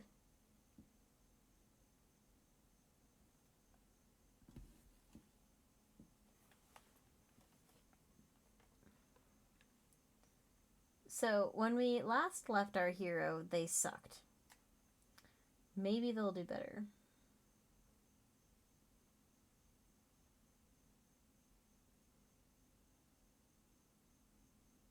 Oh, Dad, I'm not dealing with that today. We'll deal with that tomorrow. Okay.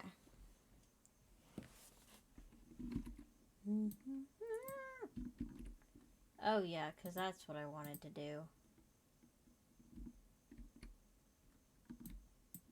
Oh, fuck. I cannot see the screen. This isn't good. Hold on. Listen, let's try this again, shall we?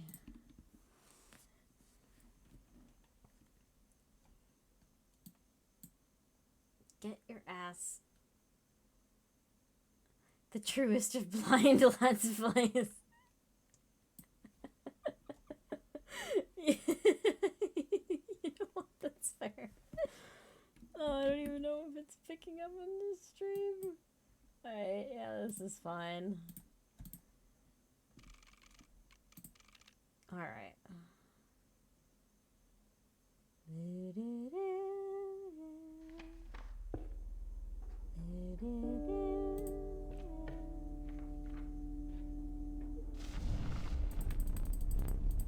Okay. My memory is correct. This is where we need to be. No, we're not gonna do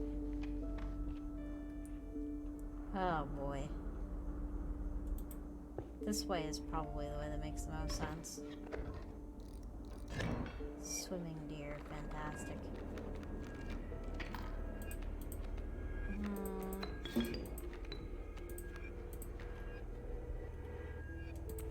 Should be fine.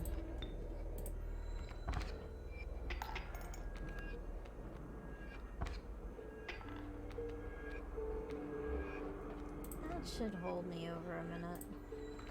Soothing sounds of impending doom. Yep. That should only hurt you a little bit. Which is fine. Oh fuck, I forgot about you. That's fine, didn't matter.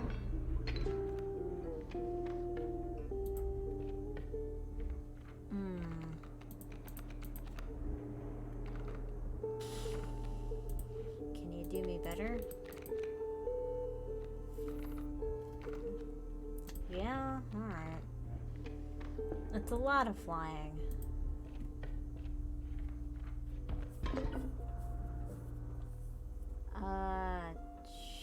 Sure.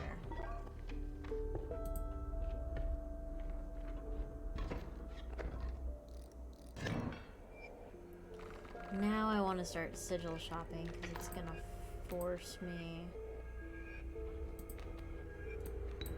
Nope. I want you because you're actually gonna do the damage I need.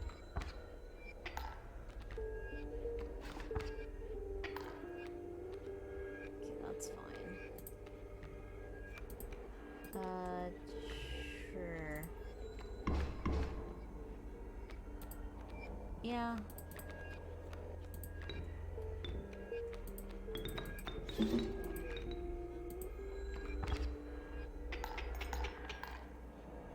Okay.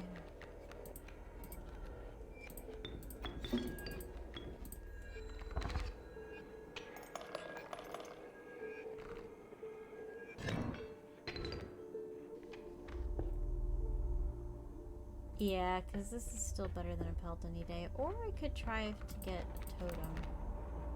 Oh boy, I don't like those.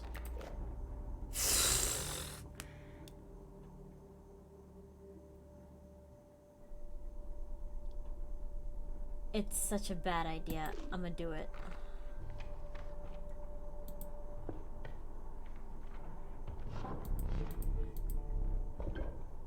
Well, birds, obviously. I don't know if I have enough bones to get the Lammergeier to work.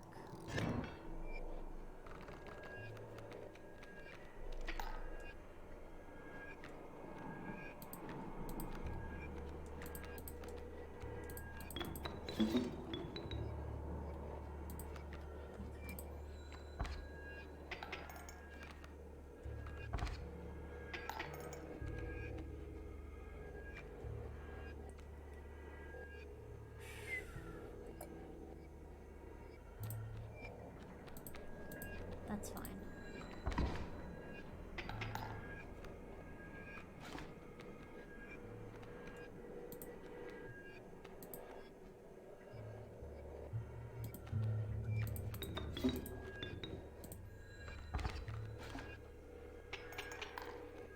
And if he kills the Gek, it's not the end of the world. I would have liked to have that different. Oh, it didn't matter. Okay.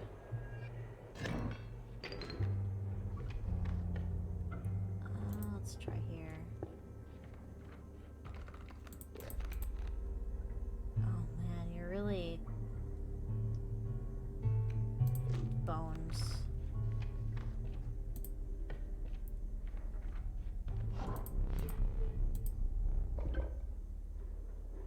Oh no!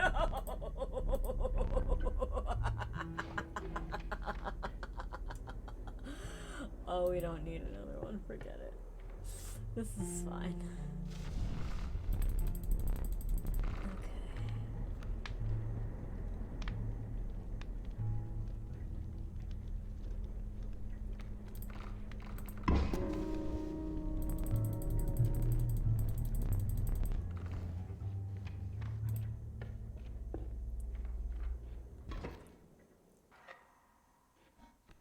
Okay, that's good. This is the trapper, so this is gonna be annoying.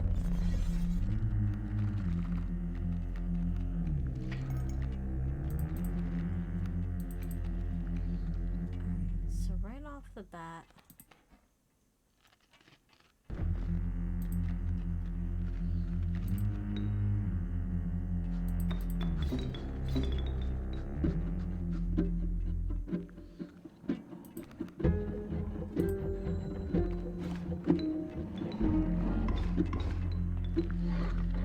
I don't know why I thought that was gonna work.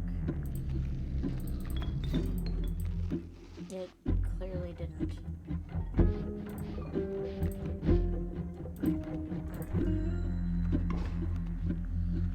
Oh, fuck. Oh, we're gonna lose him.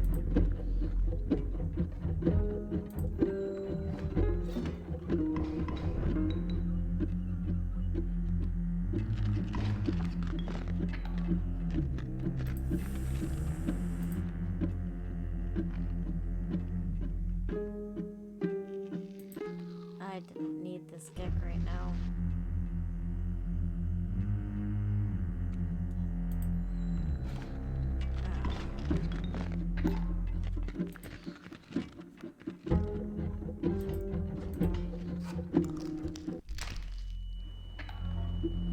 I mean, I'm dead.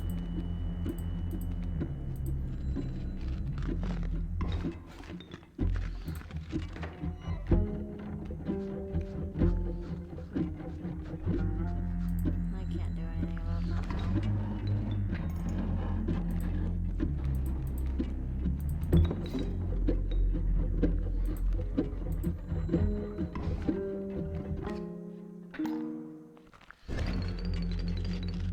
Shit.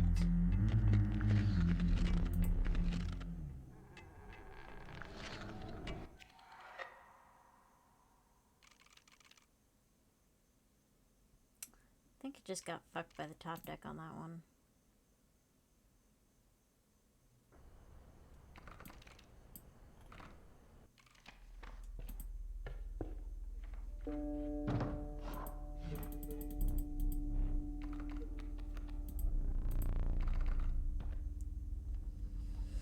Cat.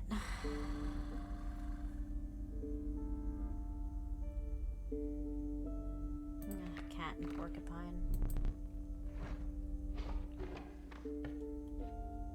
It's a weird combination, yes, but I think this cat needs to be beefier. It counts misplays. I can never play this. Yeah. I don't even know what it defines as a misplay is the most enraging thing.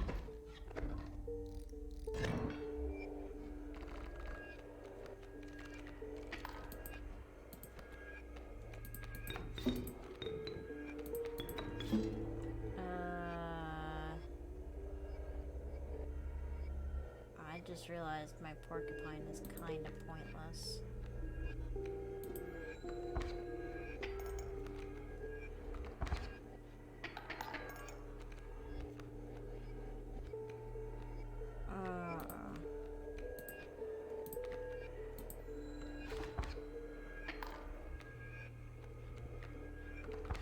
Oh, that was suicide.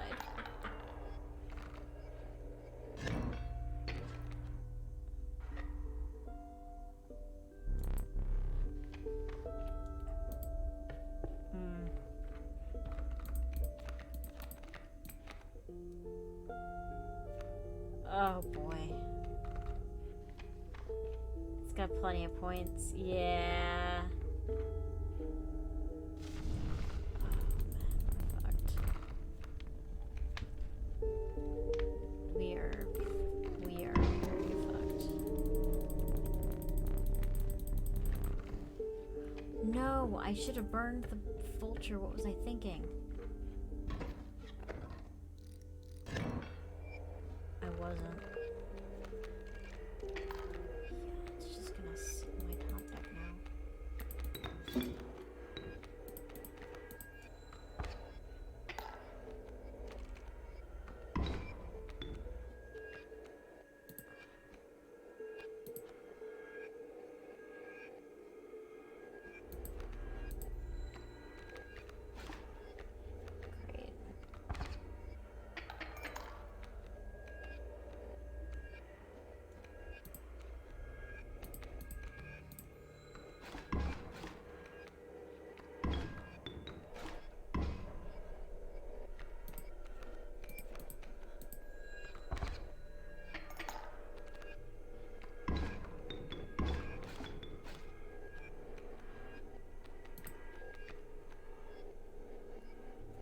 Cat, you're not helping me.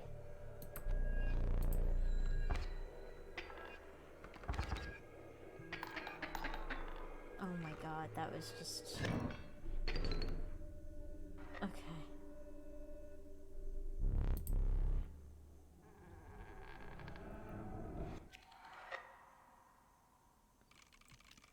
We'll just pretend that didn't happen.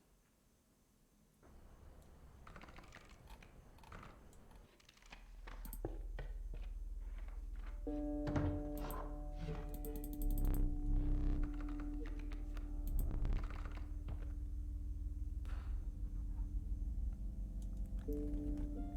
can't have the Lambo yet. Damn, you didn't give me a single cheap starter.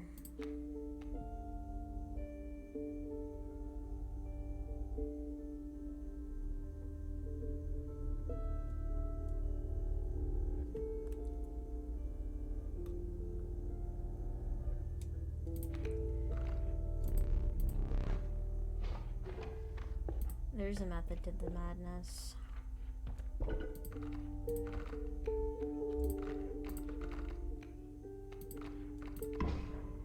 Infinigek. We're just gonna have that right off the bat. And whatever happens, happens. It only leaves us with one fighter, but...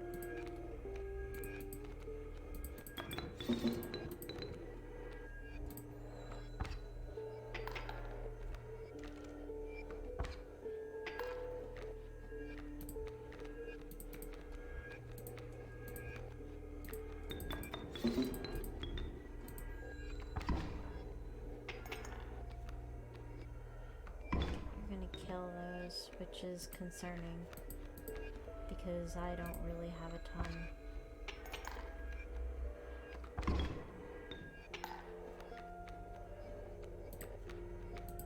I don't really have a ton to lose on that front. We're gonna do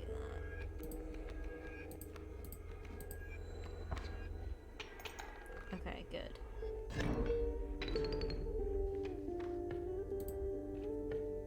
Oh boy. Alright, chat. Pick a number. 1, 2, or 3.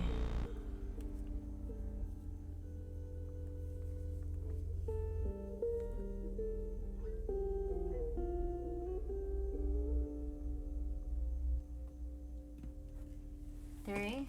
Alright, we got one vote for 3.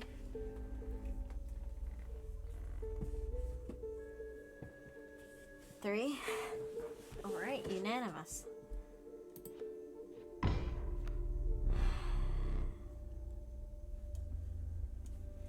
Thank gods. Okay.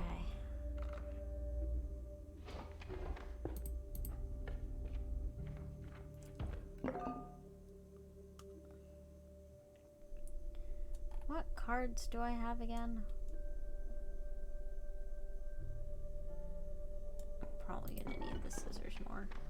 Oh yes, it was much better than getting a pelt that I'm never gonna be able to use.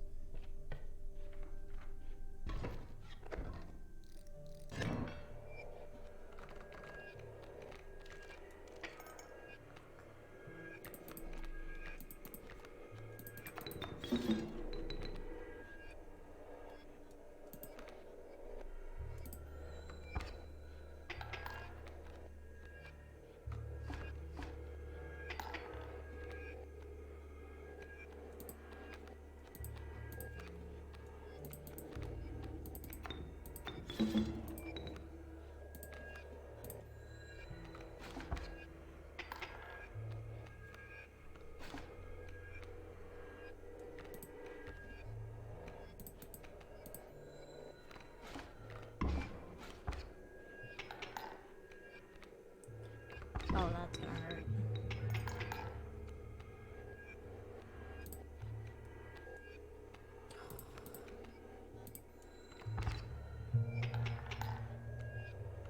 Oh, because of the wolf.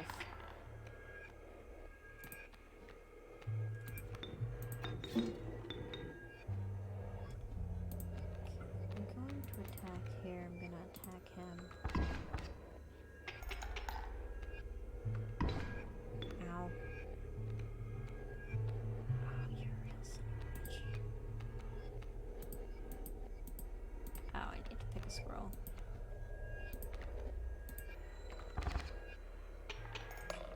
Okay, good.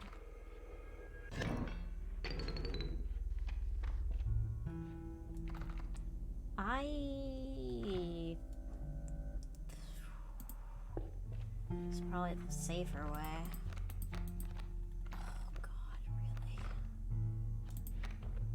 Okay.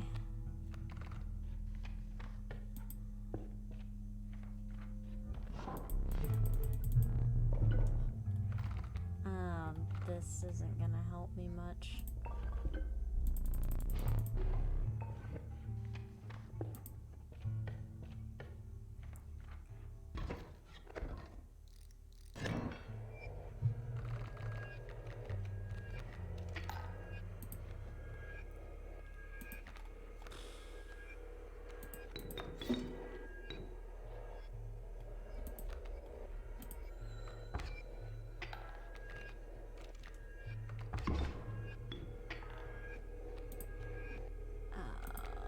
This isn't good. I'm gonna break a squirrel here. We need you to die.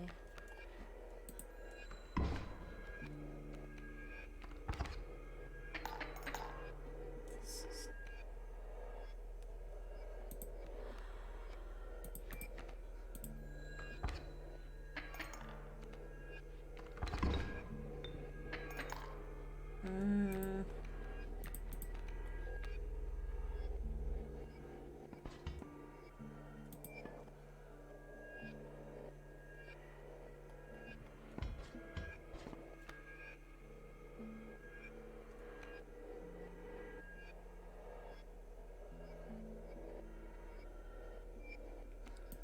I need a gag and I don't have one. Shit. I probably could have saved my life there, but I don't need bones in particular. And I think combining here is better.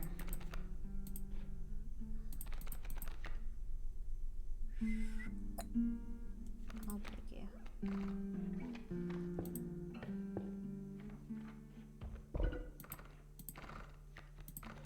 having the magpie is not helpful.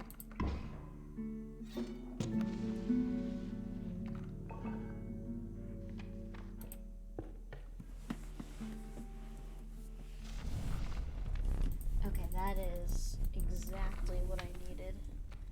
I needed that for you. No, I don't want to give that up.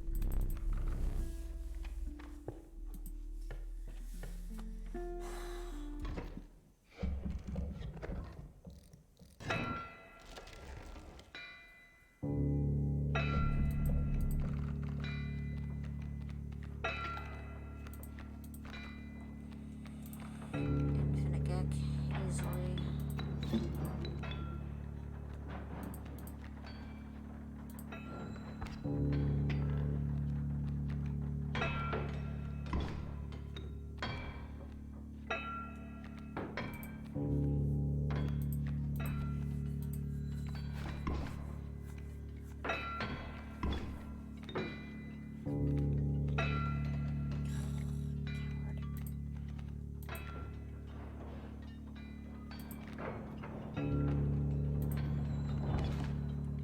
Heading to bed. Take care, Jed.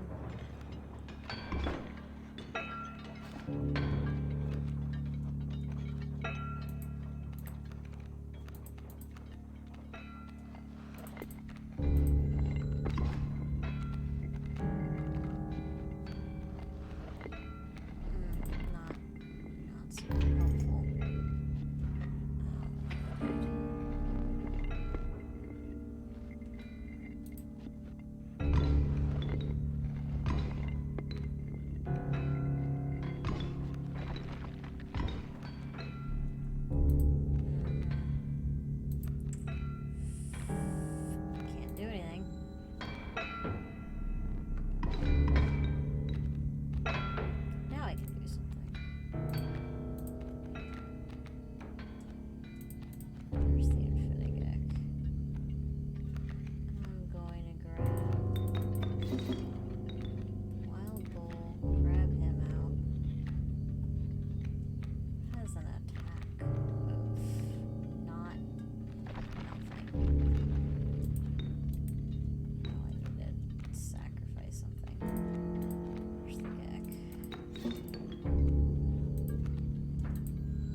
that bowl was not as helpful as I hoped or dreamed.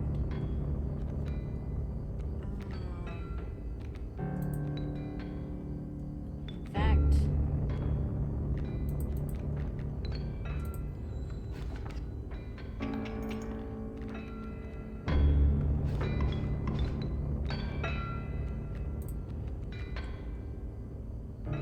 the cat can just take care of it.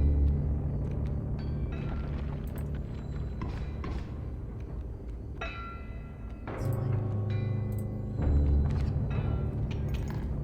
Okay, good.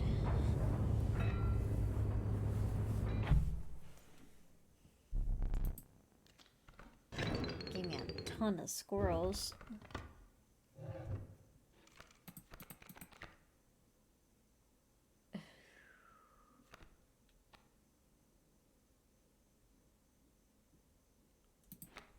I don't know what that is.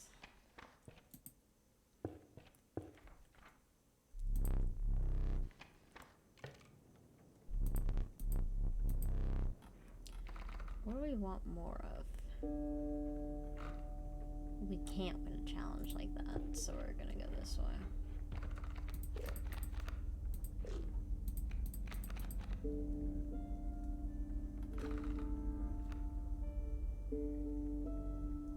Infinitewolf?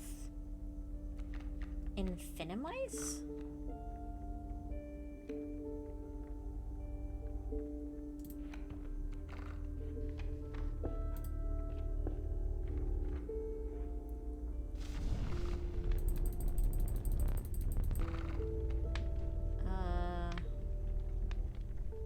Who could be beefier? Who would that help?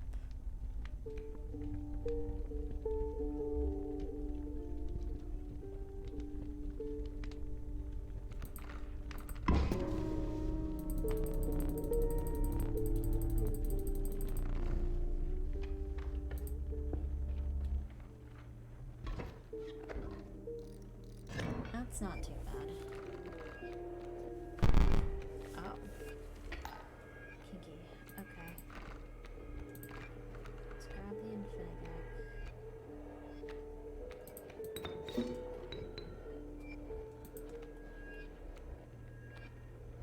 Leave that. Gives me a nice good...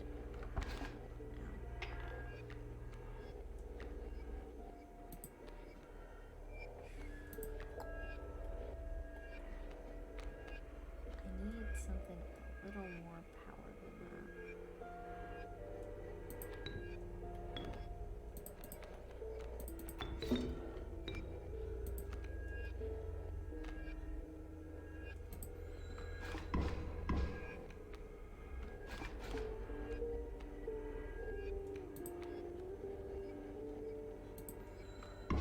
Actually, I may as well just let him do the job.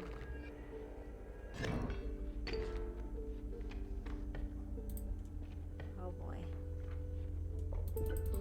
The only chance I can win this is by sigils.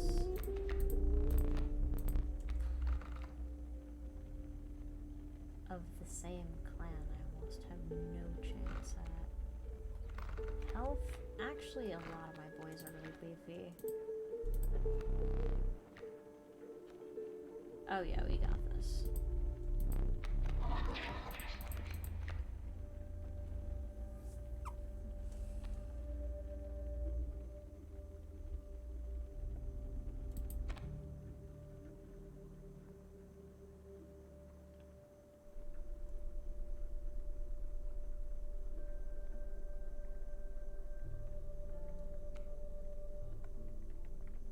I mean, I'm never gonna turn my back on an Infinicat.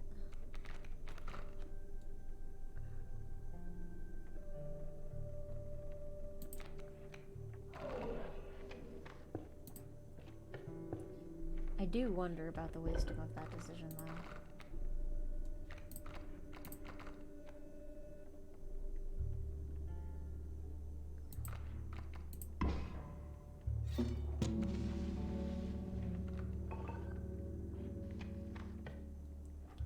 And I do wonder if this is going to work the way I think it will.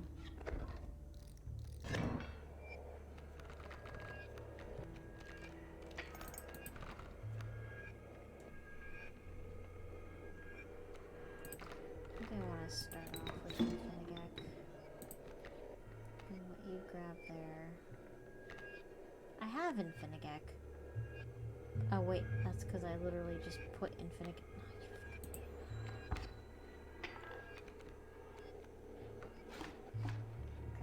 Fine.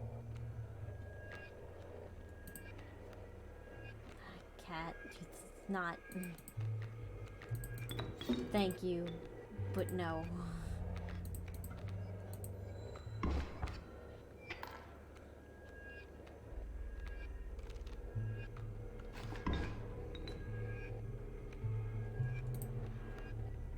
Okay.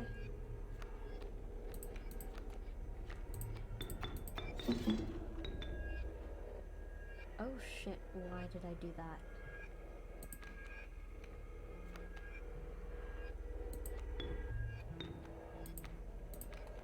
Okay.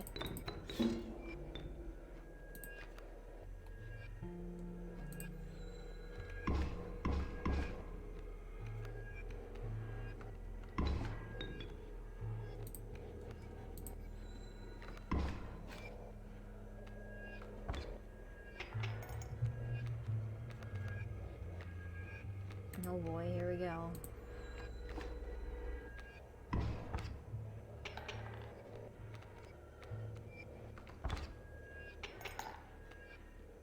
They're all flying anyway, so it doesn't even matter.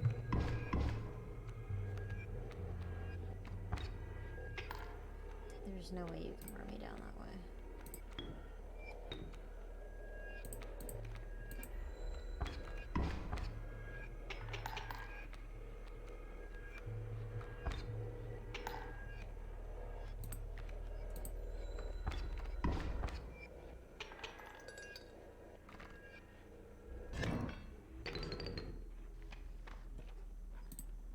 Okay, interesting. So both have the sigil.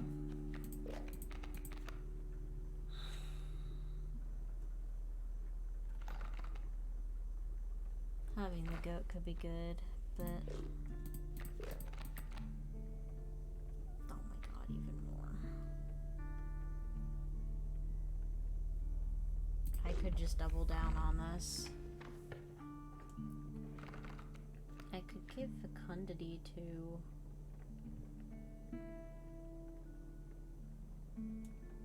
Could give fecundity to the wolf cub.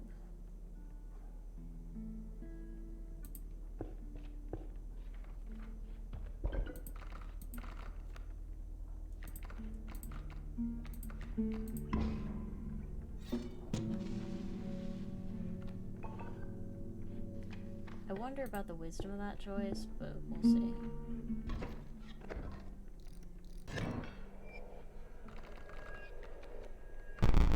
Oh no.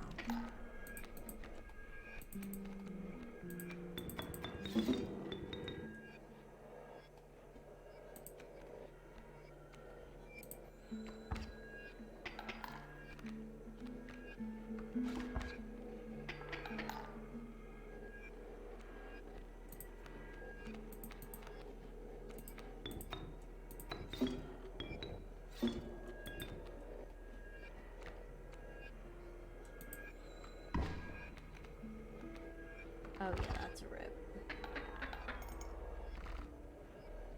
That's fine.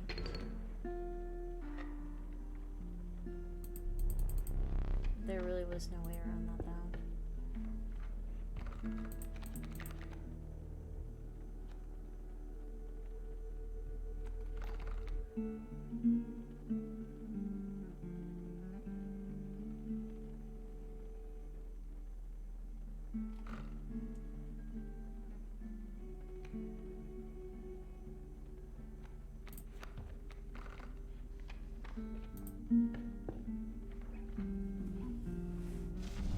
Good.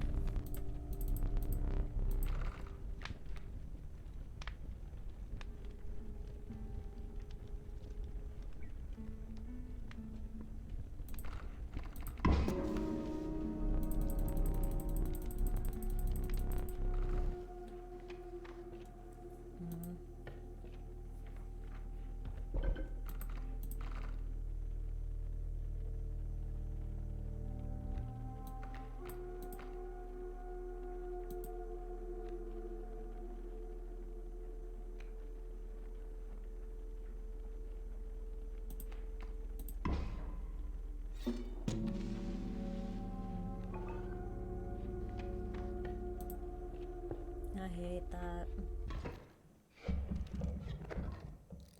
Oh, that's bad. That is not a good combination.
Sassy, this one sigil is winning me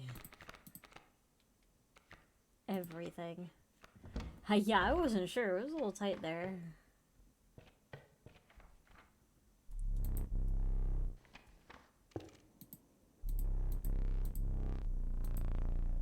I can duplicate. In fact, I should duplicate. Attack, bones, or sigils. Sigils easily, because we're up to the... Okay.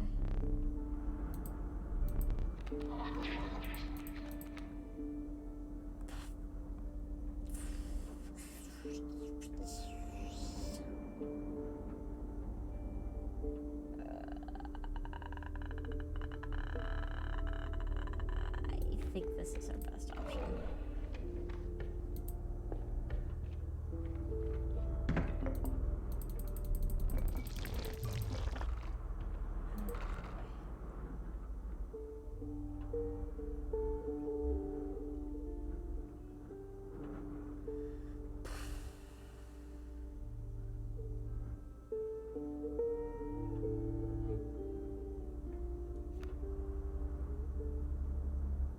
Probably you.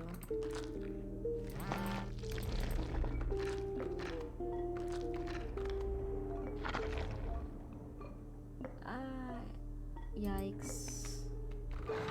At least it has the fecundity symbol. I can't be too mad.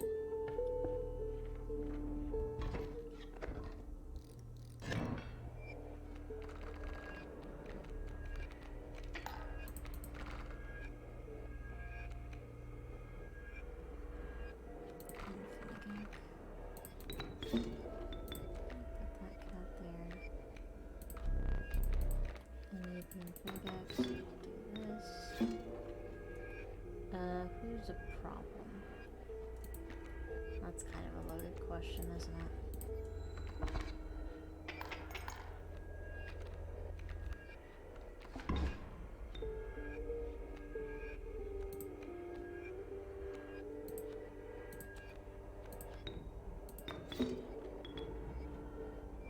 What's that screen fuzz one? I don't think I ever noticed it before. It's a random one. So...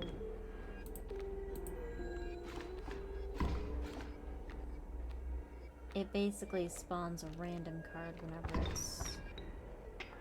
oh, fucking ow.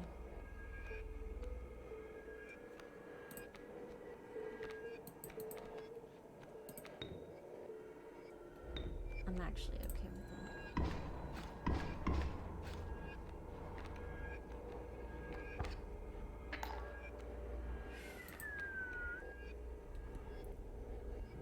I don't have quite enough bone to the Lammergeier.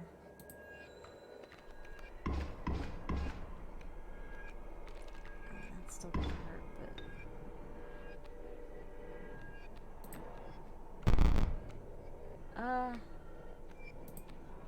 thanks for offering, but...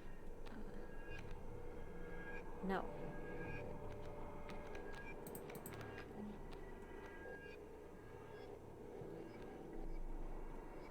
I'm just gonna see if this happens here.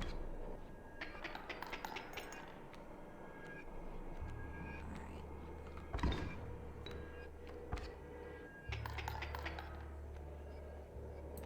It'll hurt, but not too badly.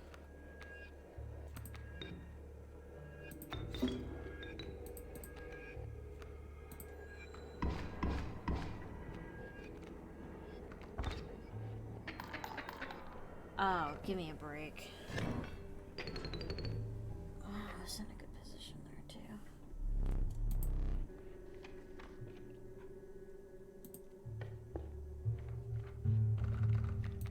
Alright, now we're just sigil shopping.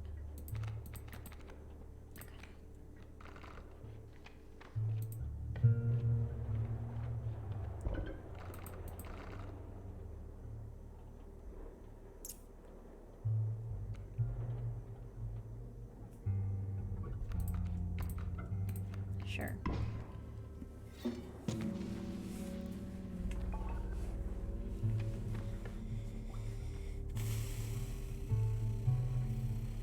This is probably still the best way to go.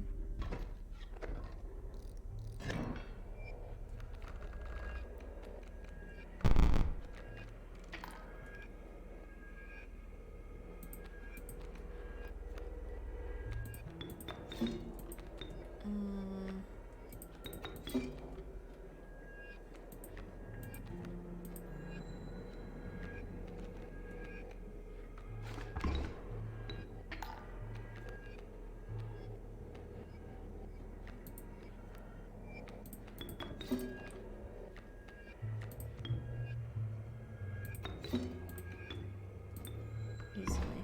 Oh, I could have done that differently, but I didn't.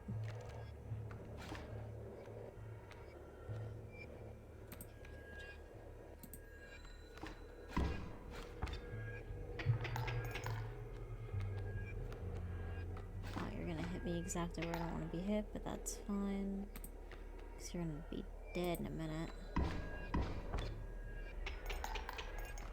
Okay, good. So long as he doesn't get bullshit sigils, I should be fine.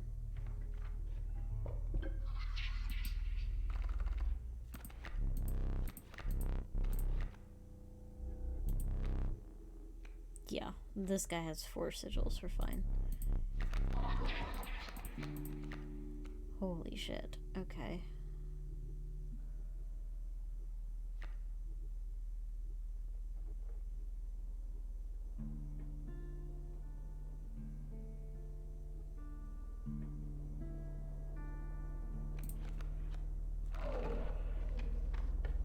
I don't know what to think about what I just grabbed.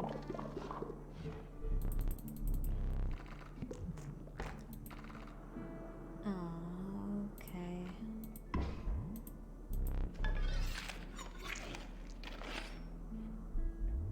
Oh my god, you're beefy.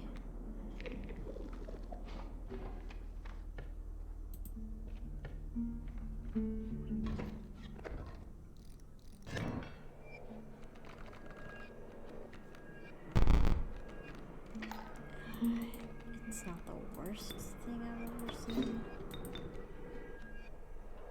It's up there though. Shit.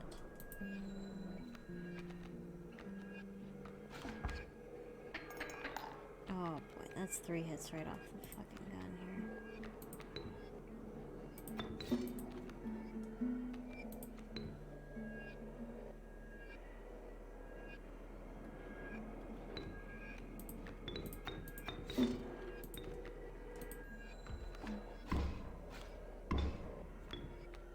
was the worst thing I could have done.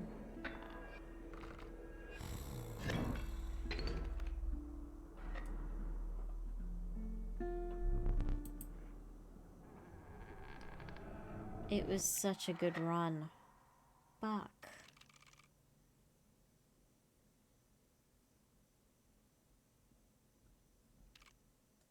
Alright. I do need to sleep, though, because I do gotta get up early tomorrow. But thank you guys for chilling with me on this lovely Friday night. In the meantime, though, do not eat or drink any questionable substances. Make smart decisions, not die. Dying is absolutely forbidden. I will see all of you wonderful people at a later time. Don't leave anything important in hot cars, and check your medications. Thank you, Sassy. You guys take care. And thanks for all the bits.